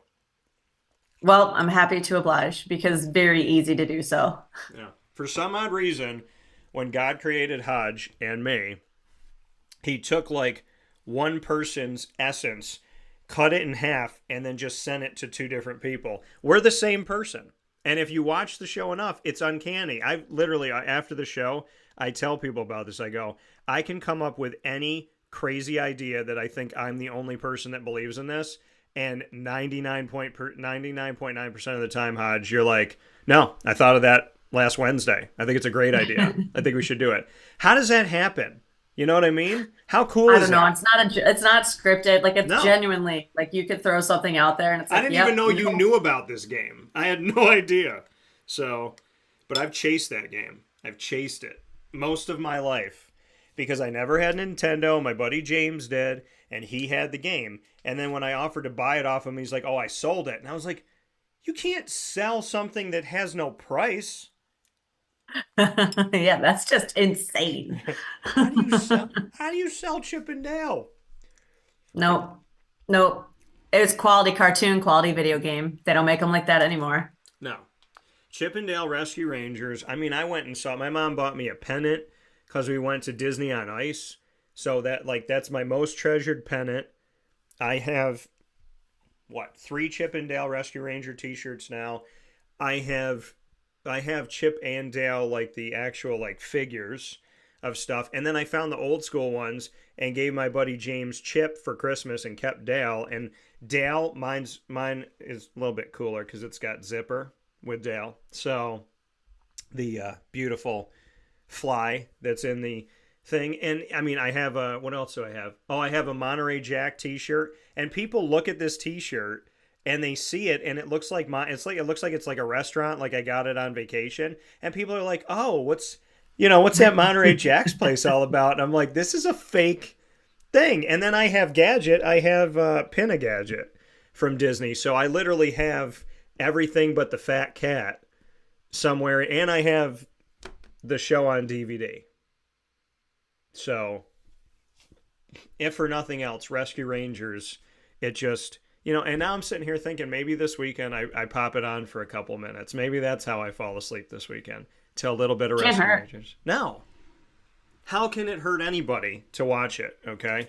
Again, 2024, Congress, start playing. It'll change a lot of things in America for the better. So, Hodge, I spoke about women's basketball. I spoke about Caitlin Clark. You played the game. You coach the game now. How have you seen it evolve? How has your journey kind of played into your love for the sport? Oh, getting deep on what is today, Friday? Yeah. So I would say obviously the players are playing, they're taught more skills earlier on, right? Like earlier on when I started playing and when everything was just getting the ball rolling, it was a lot of, physicality, a lot of just, getting done on the basics. Like I think of like growing up watching, like you said, those early UConn teams, the early Tennessee games, like with Tamika Catchings and stuff, like love catch, like the way that they play. It was always like that. Like if you go back and you watch certain film, like you go watch like Cheryl Swoops, right? You watch how she's playing and you're like, oh, that would very much fit in like today's game. I think the way that it has changed more so, I think being on the coaching side of it is so many different like ways to play it has evolved, right? It's styles on offense. How do you want to play today? I think in general, the women's game overall was created to be played faster, right? For a long time, the men's game, their shot clock was 35 seconds and the women's was 30, right? And that was to try to be like, all right, let's make it more exciting. Let's play fast. Let's try to go that route. Whereas now, the men's game's caught up a little bit, but not entirely. I wish they would change their rules to be a little more, advance at the end of the game, try to get the quarters, try to do all that other good stuff. Yeah. But on the women's side of it, I think coaching it, what I've noticed is different is, again, it's a different level for me being on the Division III level, because you're not having like, all right, hey, here's scholarship money, here's NIL money, taking all of the, like, I need a 6-foot post player, I need this, I need that. But I think that you're getting so many kids that have played the skills for so long that you see the Caitlin Clarks where they're able to find a way to change the game, right? Like they're able to go and do something that we haven't seen on the women's side. And it's because they've had that exposure earlier. So they're having that skill set longer. So you're getting kids that are used to like having basketball in there. Like I didn't play until I was in 4th, 5th grade, where you have all these kids, they're playing and doing skills and doing all that. So I think that's on the positive side. I think on the other side of it, that what I'm noticing is, for as much as people are growing their skills and for the way that they're doing that stuff individually, I think from the AAU and playing so much, I think injuries are going up a little bit more. And I think that you're getting kids maybe, again, not as just playing their own way. Everything has rules. Everything has structure. Everything has people telling them how to keep score, how to do this, how to do that. So there's not as much problem solving, I think, where it's, nope, here's what it is. There's no parents telling you have to do this. Everything has a timekeeper. Everybody has all of this. So there's not as much creativity, I would say, at my level starting, because it's like, oh, well, we've been told we have to do this, this, this, this, this, and this. And it's like, no, you're allowed to problem solve. Like once you have the structure down, then you can get creative. Yeah. So I think too many people get bogged down in that structure instead of just having a little more creativity with it at my level. Yeah, I mean, I think you always have to be creative. I think that, I mean, that's, I don't think, I know, I mean, that's it's my life. I don't function in a world where I'm not. I would be the one that would get in trouble all the time. If they were like, don't do art, don't draw anything, I'd be arrested like every day. So I mean, it's something that I can appreciate. Like you said, the creativity of it all. There's something about the game that's always been on my mind, and I don't know. I'm 5'8". If I was 6 foot whatever, I'd be dunking all the time. And like women that are more than tall enough to just like barely jump and dunk the ball, they wouldn't dunk it. And then I'm thinking in my head, you're playing a physical game, okay? This isn't about, because some people would say, they're like, oh, well, they don't want to break their nail, they don't want to do this, do that. I'm like, that's such a ridiculous thing to say. You're playing basketball. So here's my thing to you, Hodge. Why don't we see more dunking? Because if I was Lisa Leslie's height, if I was, Stewie out there, I'd be jamming that thing all the time. I'd be hanging on the rim. I'd be doing the little, I'd be having some fun. I want to break the rim. I want to break the backboard. I mean, to me, I've always wanted to dunk. So my question in the women's game is, because I remember like one time, I don't know, somebody threw it down and it's like the first dunk in the season. And I was like, dunk it all the time. You know what I mean? Like, why don't we see more dunking? And I'm not saying I want it to look anything like the men's game. I'm saying I've always wanted to dunk the ball. And if you're tall enough to dunk it, dunk it. Do you agree or disagree? Is this like a crazy statement that I'm making? I don't think it's a crazy statement. I think that there's far more players can dunk than I think people realize it. Like I remember going to the Albany Regional a couple of years ago when Asia Wilson was playing against UConn, and in warm up she's just throwing it down like it's nothing, and it's like these players are able to, but it's I don't know. It's the same reason you don't see a ton of dunking in Hoosiers, right? Like you get it done. Good basketball, you go, you put it up, throw it down. I think you're getting it far more. Like you had like the viral videos of like Fran Bielby from Stanford, right, throwing it down on the regular when she was in high school. Now she does it in Stanford whenever she gets a breakaway. There's another player, I'm blanking on her last name, but her first name's Toby, and she's throwing down all of the time. So I think it's coming where it's going to be a little more regular. For me, it doesn't, take it or leave it. It's cool when it happens. I'm not like, why are you not doing this? I think there's sometimes I feel that way more so like when I watch like Brittany Griner play. Like you could just drop step and go up with two hands and throw it down, like have at it. Yeah. But yeah, it's not, I think it's more of the purest form of it, right? Like I think sometimes when you get on the NBA side, you could throw like an errant pass, but they can jump up with their athleticism, grab it, throw it down, and make up for mistakes. Whereas it's so on the floor before the ball ever gets in the air that it's just routine. It's like, nope, here, let's go. Let's throw this up. But like, can Stewie dunk? Yeah. Can Asia Wilson dunk? Yeah. Can Candace Parker still dunk? Probably. Like, there's a ton that are able to do it. It's awesome. Yeah. And men or women, I like seeing it. I get up for it. I mean, when I was at the Lemoyne men's basketball game last night, I'm like, I want to see a breakaway dunk. I just like watching them. So, and I tell people all the time, I've gotten to know a lot of players over the years like yourself, and I tell people, just pick me up and we can become one big person and then I can dunk. And at Marywood, I did teach myself how to dunk. I can jump up and grab, this is where athleticism comes in that I would like to think God gave me some. But I can jump up and grab the net, pull myself up, and I hang on the rim, and then I'd say to my buddy John, I'm like, throw me that basketball over there. Just give me that basketball. Don't worry about it. Just give me the basketball. Film this part. Bang. So like that's so there is actually did a video for school about friendship at Marywood, and I did it for one of my, I don't know, video production classes or whatever. And there are videos of me dunking, and that's how I did it. I was just hanging on the rim. I would get up there and hang up there for a long time. Just something fun that I like to do. But I don't know. I would just like to see it. What I like about the women's game, though, is that sometimes when you watch the men's side of things, it's fundamental. And sometimes it's street ball, and it's not fundamental. And it's aggravating to me because I love the purest form of basketball. I learned so much. You know, like you get these things that you learn at 10 years old, and then you watch professionals do none. I can't watch the NBA because I think that there's traveling. Like at this point, I don't know if anybody has a home game because they're always traveling. That's a dad joke. Understand it. But I mean, they just, if you watch the video, is insane of like what these people do with the ball. It's insane. And LeBron James just being in love with himself. There's a lot of things that I can't. I love watching Steph.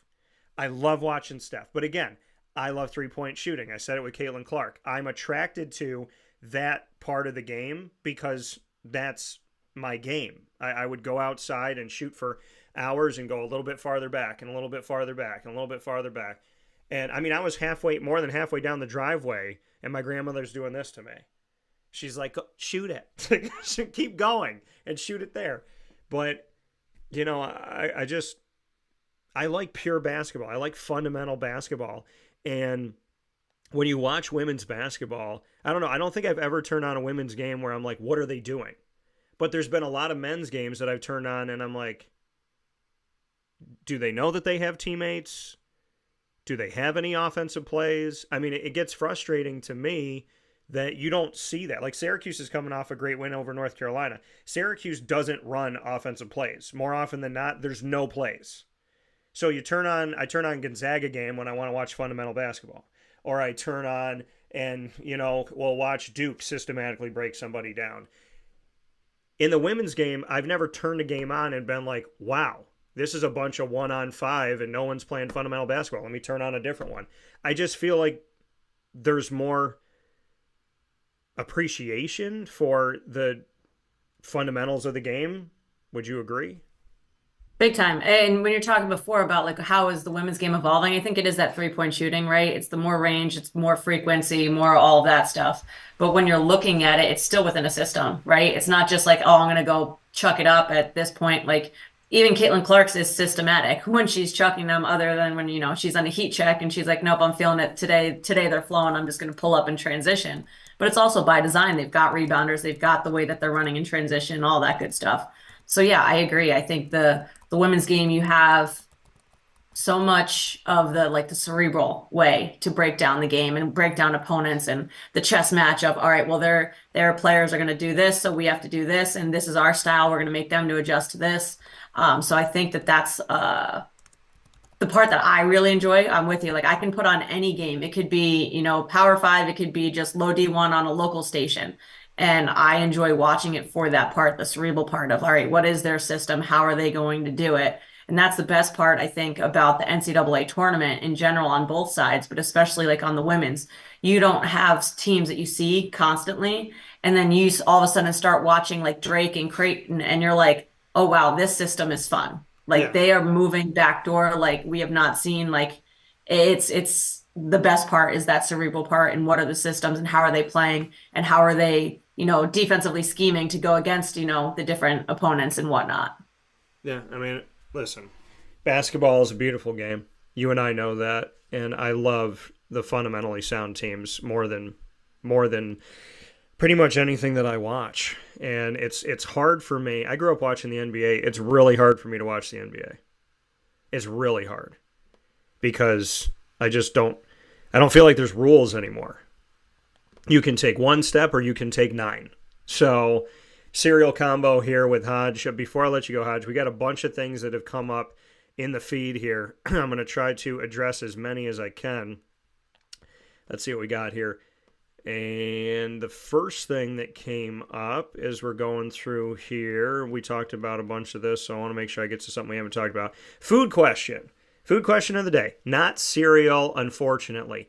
Do we have a favorite pizza spot in Northeast PA? A lot of styles and quite a few great choices. Do we have a favorite one?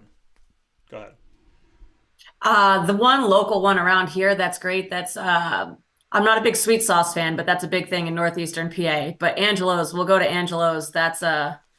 It's one of the little gems. It's open. It still only has like 6 booths, maybe tops in there. You got to go in there with cash. Like it's awesome. It's good crust. You can get it thin or thick. You can get it. But we used to have, it's big with our team as well. Like they'll be like, all right, who's calling it in? They call in the orders. They go pick it up. So I think Angelo's. But if you're gonna go with like a specialty Northeastern PA, like if you go to Arcaro and Janelle's and you get the double stuffed white pizza, Yeah. the white broccoli, that thing double crust is incredible. So that's probably the only like Old Forge style that I really like is that Arcaro and Janelle's double stuffed white broccoli pizza. I will say, well, how do I say this?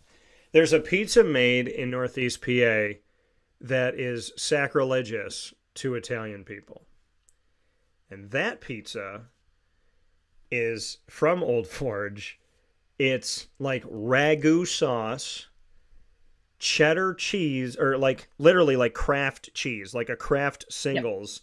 Yeah, yellow like American. it's a American slice. Yeah, it's disgusting. And I remember when I was an orientation advisor, it was 10 o'clock in the morning, and they bought us pizza.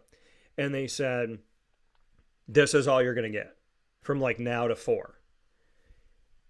I took 2 bites. I tried to stomach it. I called my mom and I said, I feel like I'm spitting on every ancestor that I have right now. I threw the pizza in the trash. I had a headache. As I'm an orientation advisor that day, I had a headache like all day long because I was hungry. And I refused to eat this disgusting pizza. So if I had to pick a place in Northeast PA, I'd probably pick the place that I went to the most. And I'm trying to remember the name. It was in Dixon City. It was like that gourmet slices place. Oh, was it like Coloruso's? No, it was like it was yellow colored, and it was right by like the Family Dollar, and now it moved to the other side. But I wanted to say it started with an I or something, but it was yellow, and it was gourmet pizza, and they had like just crazy slices. They had taco pizza, and I don't know. I would always go there, and I would bring people there. So I guess I would say that. But if you want really good Northeast Pennsylvania pizza, you should drive to Syracuse. So, like, You go anywhere else. just If try. it's square, it should be Sicilian. That's what it should be. It shouldn't just be like they order it by the tray here. It's weird.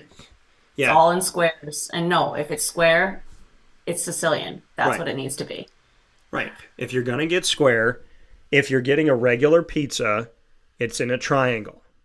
They cut it in triangles. And the triangles are delicious. And I don't know why the triangles taste better than the squares. I don't know. But the grandma's pie that they make at Avicoli's, which is right here in Central New York, and I'm not saying this because we work together. I'm saying this because I'm Italian. But and I love good food. It's square. It's the Sicilian. It's the cheese. Little bit of sauce. There's a dollop on top of the cheese of fresh mozzarella. Oh my! The texture of the pizza is insane. And I was introduced to the pizza from the football coach at Liverpool, and then I introduced other people. So Coach Sindoni, shout out to you. He introduced me, and then I introduced other people, and now it's just like it's a thing. So, do we think Caitlin Clark is the most recognizable college basketball player today for the men and the women combined? I couldn't name you any men's basketball players at all in college, really. Like after you have like Timmy left from Gonzaga, like I knew that name. I knew a couple of the others, like Holmgren, and other than that, I got nobody. So for me, yeah, I think that she has transcended both sides of it. I think on the men's side, it's not the same. They don't have, they're so spread out now. Like I couldn't, even last year watching the NCAA tournament on the men's side, I was like, okay, great. UConn's fun to watch. I like playing them. I knew nobody. Yeah. And I still know nobody going into it. Yeah. I mean, I would say yes. Because as much as I love college basketball, as much as I cover college basketball, I mean, for goodness sakes, I do my own like bubble watch, and you know, I put my bracket together. I do my prediction things. We have a March Madness we have a bracket challenge through Wake Up Call that we do every single year. Like, I'm very much into the tournament, and I'm into all of that stuff. And yet, when I got these cards, and again, literally bought these 2 boxes to get one Caitlin Clark anything, when I bought these boxes, here's me. Here's Mr. I love basketball and I cover basketball. And I'm looking at these players in here and I'm going, I don't know that guy. I don't know that guy. I don't know that guy. I don't know that guy. And I was just like, how do I not know? But I mean, think about this. I was going around asking people, do you have women's basketball cards?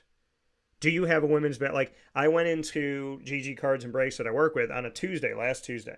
And I said, do you have Caitlin Clark? And they said, no. 2 days later, this is why I tell people you got to go in all the time. 2 days later, they had some. Somebody brought some in that they wanted to get graded. So they weren't for sale at the time, but they were sending them in. And I was, I literally was journeying. I was late at night, 1 o'clock in the morning, trying to look up where can I get these cards? What's my best bet? What year do I have to get for Caitlin Clark? Like all that stuff. And I was not thinking about anybody else. So I would say, yes, she is the most recognizable collegiate basketball player in the country right now. Next thing that we have here, did Hodge beat Teenage Mutant Ninja Turtles on Nintendo or did she play it? The arcade one or the original one? Because I've played both. They're talking about the original Nintendo. I played the arcade one because I did an analogy with Lead earlier today that life is like an arcade game. So the original, the arcade, yes, you've played. They're asking about the Nintendo. Yeah, the Nintendo original one. No, because you get to one certain level and you're just driving around in the van, going in and out of all these buildings, and you have no idea what you're supposed to do, and there's no way to go, and you just get stuck there. So my brothers and I, we would like restart it just to get to that point, and then like be like, oh, now we know more. No, we don't. We still never beat it. I don't know how to beat it. So if that person can give me any tips, I'm sure we would think about going back and figuring out how to do it. Because then again, you have to remember when we're doing this in the 90s, you're not going on Google and looking up cheats and how to finish stuff. You literally have to find somebody that's beat it to tell you how to beat it. Yeah. And then you have to trial and error it until you figure it out. So yeah, we did not beat it. We got very close. I can't remember whatever it was, but I know you drive around in the dumb little van and you're going around this whole city and you have no idea where to go and what to do.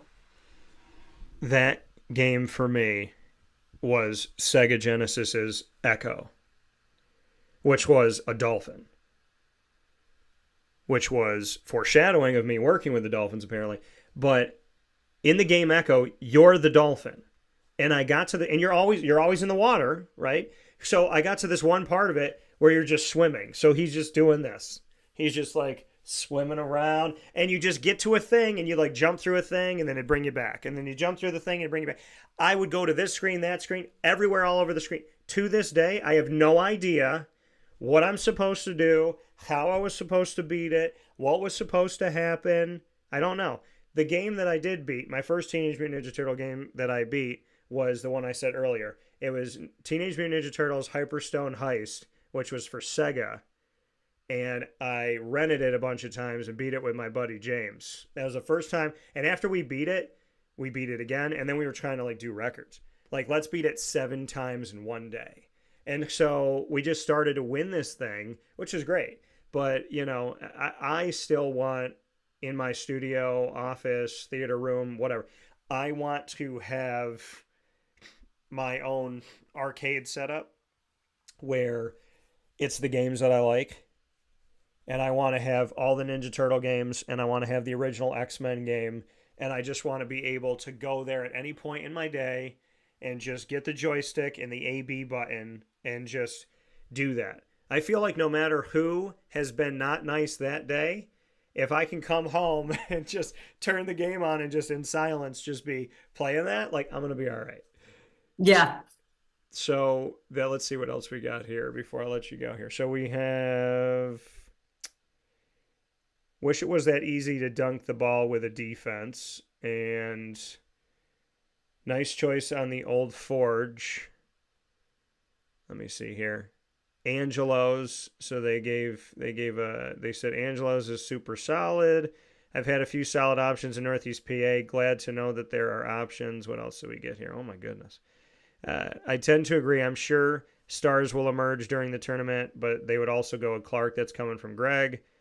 And yeah, he was talking about the original, very tough. So that's that's where we stand on all this stuff. And that's, yeah, Teenage Mutant Ninja Turtles, not an easy game to play. So, final note this week, let's jump into your team and your world in King's College, the Monarchs. Where are we at? How are we doing? You and I do the check-in every single season. We talked a few weeks ago about this. Where are we at?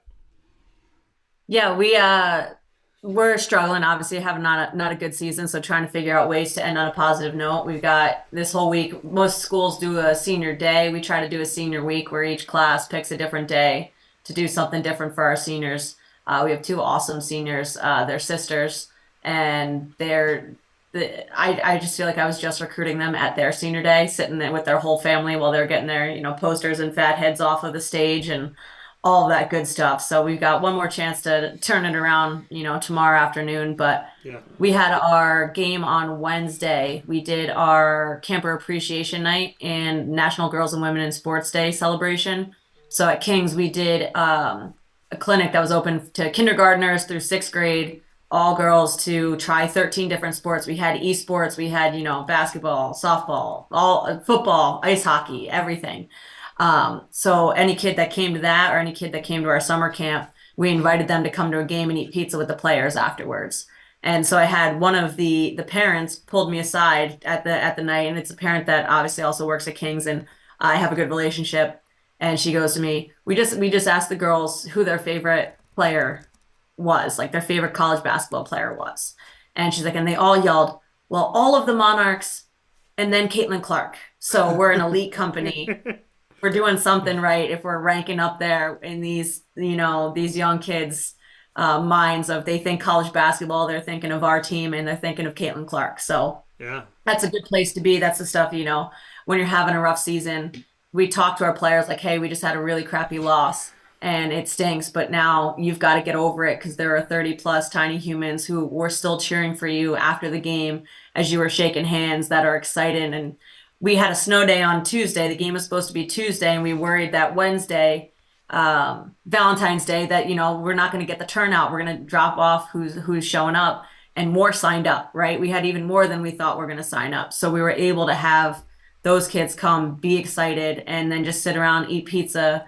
And our players immediately, came up, they're at the table, they're giggling, they're laughing, they're doing all the stuff. Like we said, that, yeah, it sucks that we're not winning as a competitor. It's frustrating as all heck for me and for them. But to see those kids just, comparing us to Caitlin Clark in their brains and hanging out, for their parents literally trying to drag them out the door after 9 p.m. on a Wednesday night to go back home. I mean, we did something right, Well, I mean, it's something that I spoke about this week and I spoke about yesterday, is it's about building relationships. It's about connecting with people. It's about leaving a lasting positive impression with people. We're not all going to win everything. We're not all going to get everything we want, when we want it, how we want it. We're not all going to understand certain things that happen, and there's a lot of things we can't control. But how you treat people and how you go about your day, the morals and values that you have, the faith that you have, the positivity that you have, the goodness that you have, the drive that you have, the determination that you have, that's all in your control.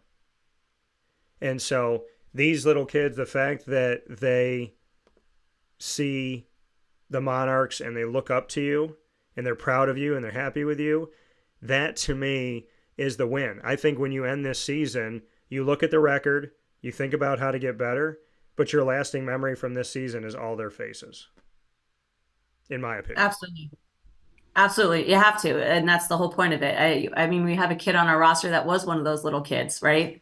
I've had kids that have been campers I've been at King's now for 15 years, and we've had several players who were those campers and who remembered King's because they came to camp and they got to hang out, and they wanted to, when they got older, they couldn't wait to work camp and do the same thing. So those are the parts that, using basketball and using sports as a vehicle, that's the whole point of the job, right? I love winning. I'm pissed off that we're not winning more, but if I can do that, you're spot on. That's the win. Yeah. This weekend, final game February 17th, Saturday, up against Misericordia at home in Wilkes-Barre, Pennsylvania, at the McGrain Gymnasium. You can go and support Caitlin Hodge Mahalis and the King's College Monarchs. We have one final note here that I didn't want to miss. The Steph Curry three-point challenge. Are you going with Steph, or here now that it's All-Star Weekend, are you going with Sabrina Ionescu? I feel like it's hard to go against Steph when he's burying shots from the opposite tunnel. Did you see that video? I did not. I know he can hit anything from anywhere, but I need to. He was literally in the actual tunnel, and like the LeBron James, everyone's like, "Oh, that's a fake shot." When he literally throws it from the tunnel to the opposite end of the court and buries it. So it's hard to go against that. But I'm gonna stick with the WNBA on this. I'm gonna feel like last year Sabrina, she went nuts and she missed, I think, one shot in the entire rack of everything. So she's got the pressure. She's gamer. She'll show up. Okay. All right. I've been a Steph fan since he was at Davidson, so it's no offense to anybody, but if you go up against the only person that could get me to change my mind going up against Steph is Caitlin Clark. I mean, she's the only one. And I do want to say this. I've said it before, but I want to say it again. I do not want to hear this anymore. I do not want Caitlin Clark to be the new Steph Curry.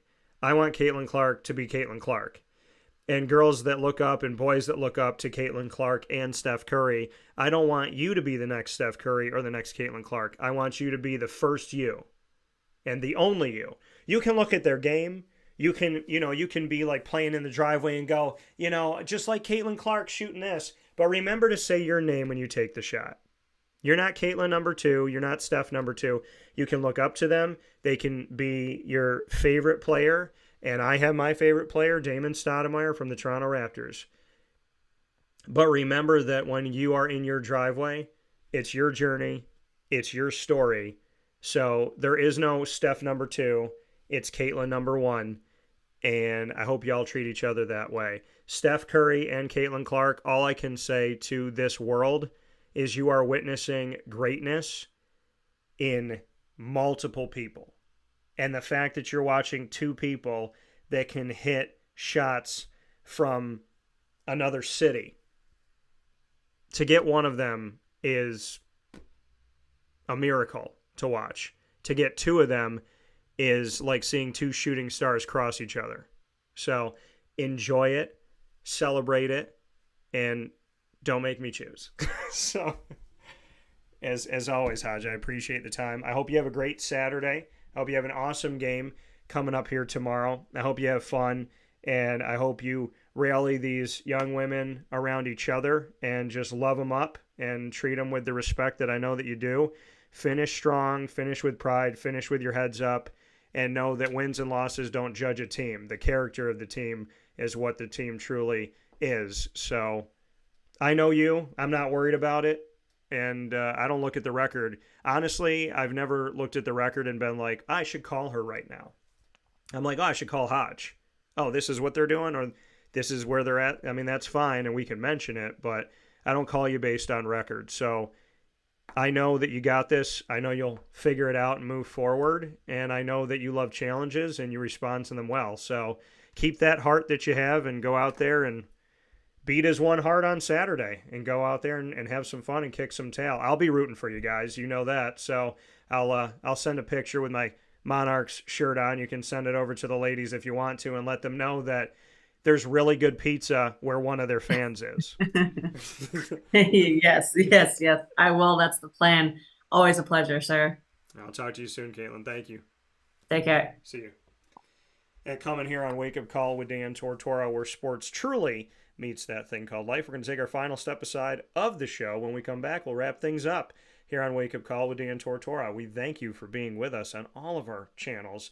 You are with us worldwide, which is, every time I say it, I just want to tell God, thank you. It kind of takes your breath away. So there's a lot of people that didn't think that I could reach one person down the street. So, and there's a lot of people that believe that I could reach anybody. So thank you for your love, God, and thank you for putting good people in my life.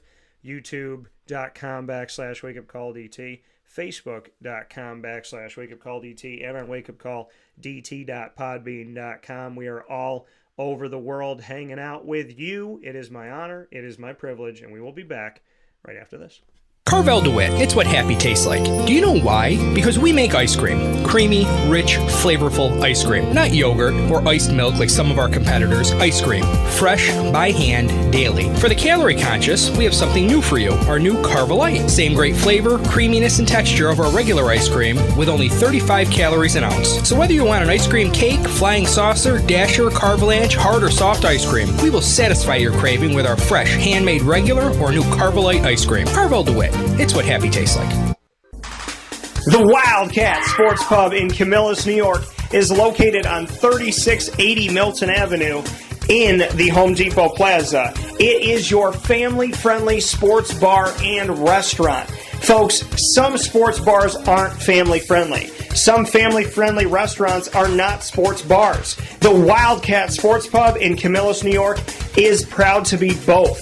It is that marriage that you've been looking for years. The Wildcat Sports Pub is your home base for your sports bar and restaurant needs, games for the kids, indoor and outdoor activities, and enough things on the menu to come back every single week and get to try something new. They're open Sundays from noon to 8 p.m., Monday through Wednesday, 11 a.m. to 11 p.m., and Thursday through Saturday from 11 a.m. to midnight. For reservations and party information, call 315-487-2222 for the Wildcat family-friendly sports pub and restaurant.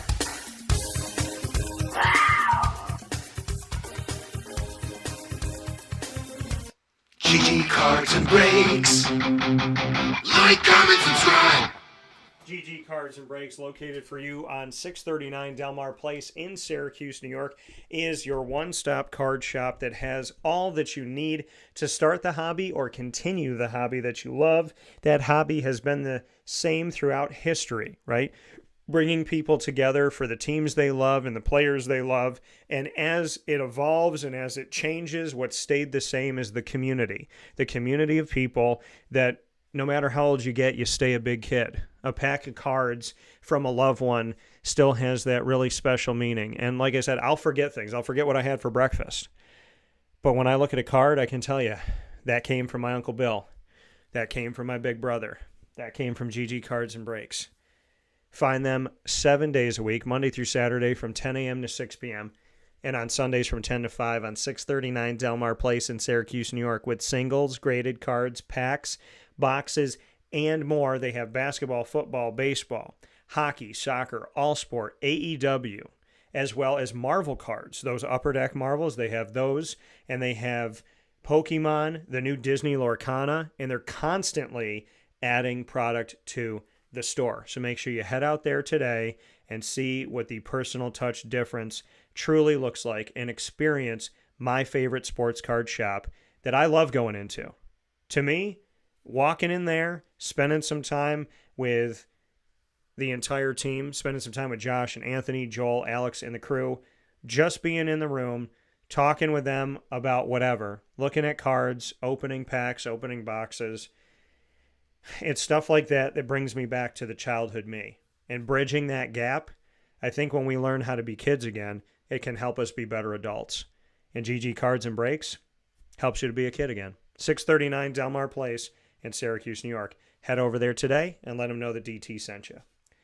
With that being said, here on Wake Up Call with Dan Tortora, I want to thank you for tuning in Monday through Friday from 9 to 11. Of course, it's past 11. Spoiler alert, we always go past 11. And so 9 a.m. to 11 a.m. Eastern Time, and then some on youtube.com and facebook.com/wakeupcalldt for both, and on wakeupcalldt.podbean.com. Once the shows go live, they hop into the archives, and you can find them on Amazon Music, Audible, iHeartRadio, iTunes, and Apple Podcasts, Player FM, Podbean, Podchaser.com, Podvine, Spotify, TuneIn, and YouTube.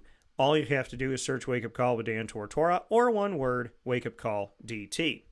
And, of course, you could visit our incredible partners in Central and Upstate New York, Carvel DeWitt, the Wildcat Sports Pub, Mon Pa's Kettle Corn and Popcorn Factory, GG Cards and Breaks, PB&J's Lunchbox, Avicoli's, Great Lakes Honda City, Pizza Man, Mother's Cupboard, which I have my own sandwich there, the Cuse McMother, open for you 7 days a week, 6 a.m. to 1:30 p.m.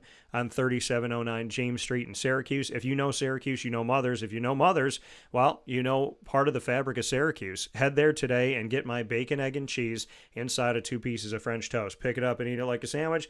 Cut it up and have it with some syrup. The Cuse McMother calls Mother's Cupboard home. Chick-fil-A Cicero and Chick-fil-A Clay, Canine Camp Dog Daycare, and Canine Kampground Dog Boarding for short and long-term care for your furry loving friend. And of course, we are the exclusive multimedia marketing partner of your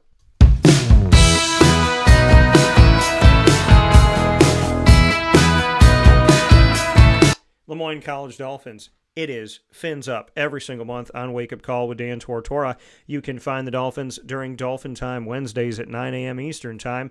And, of course, beyond that, under promise, over deliver, we've got some specials coming up with the Dolphins this week beyond that time, as we have typically done over the past 2+ years. First and third Wednesday of each month at 9 a.m. Eastern Time, you'll find AD and DT with Athletics Director Bob Beretta and myself, Dan Tortora, giving you exclusive content and a background look at what's going on at Lemoyne, as well as every second and fourth Wednesday at 9 a.m. Eastern Time with the Dolphin Dive, diving into stories of student-athletes, coaches, administration, future Dolphins, and alumni. You could find all this content by subscribing to our YouTube channel, youtube.com/wakeupcalldt. Hit the notification bell. Check out the Lemoyne Dolphins playlist. You can also find the Dolphins on wakeupcalldt.com underneath the exclusive partners tab. And for more information, go to lemoynedolphins.com. As always, Fins Up.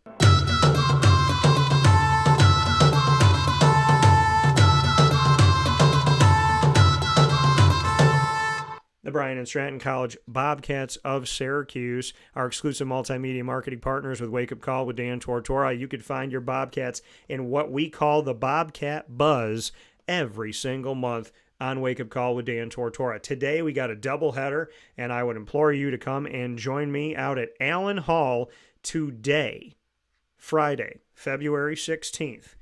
4 o'clock, women's basketball. 6 o'clock, men's basketball. Come and see the doubleheader today as the Bryan and Stratton College Bobcats of Syracuse women's and men's basketball teams have their next home game. They're coming to the end of their regular season, getting ready for the Vaden Cup, and a lot of great stuff to come. You could see your Bobcats tonight at Allen Hall on the OCC campus in Syracuse, New York at 4 o'clock and 6 o'clock for a doubleheader of women's and men's basketball. We cover men's and women's basketball, men's and women's soccer, baseball, and esports, all of the sports on site at Bryan and Stratton, a unique college with unique opportunity and a fantastic place to start your career, continue your career, making sure you get what you need, the education that you want to have. So whether you're starting something new, whether you didn't go to college before, you didn't finish college, whatever it may be, Bryan and Stratton College of Syracuse offers a unique opportunity for you to chase your dreams at any age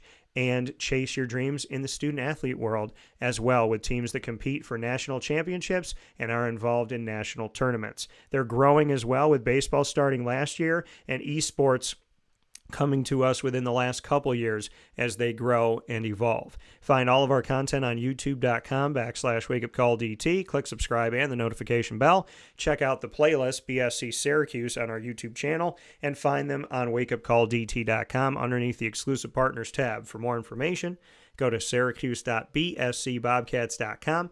And as always, go Bobcats.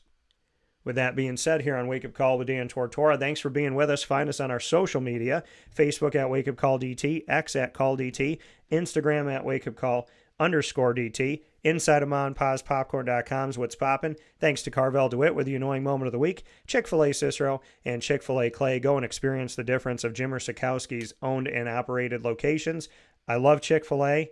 Jimmer's Chick-fil-A's are just a step above any other one that I'm experiencing. I'm not saying that because I know them. I'm saying that because it's true, and I experience it all the time. The love there is incredible. Lead, Learn, Evolve, Ad-Lib, and Deliver. Brought to you by Chick-fil-A Cicero and Chick-fil-A Clay every Friday at 9:30 a.m. Eastern Time. Top dog of the week. Many thanks to Canine Kamp Dog Daycare and Canine Kampground Dog Boarding. And my serial combo co-host, Miss Caitlin Hodge Mahalis, and also the King's College Monarchs women's basketball head coach. I hope they have a terrific game and finish strong tomorrow, and that they do it for each other and do it for those little kids that are watching them. God bless to you all. No stress. Do your best. I'll see you at Allen Hall on the OCC campus today to celebrate Bryan and Stratton College men's and women's basketball here in Syracuse, New York. And beyond that, I will see you this Saturday, February 17th, at the Ted Grant Court on Lemoyne's campus where I was last night. I will see you there again this Saturday. The game tips off at 2. Get there a little bit earlier as they're going to do this awesome ceremony. So Isaiah Salter is going to be honored for his 1,000th point. And then Kai Cleary is going to be honored for setting the new single game record in scoring at Lemoyne, a record that was set 70 years ago. The person that set the record and the person that tied that record before that record was beaten this season by Kai, they're all going to be there. So he's not only going to have a ball to commemorate the moment, but the ball is going to be presented by the other two players that had held the original record that was broken after 7 decades by Kai this season. Truly an incredible moment. The Beeville Band's going to be there. We already know they're incredible. And we're going to be honoring Scouts, Boy Scouts, Girl Scouts, Cub Scouts.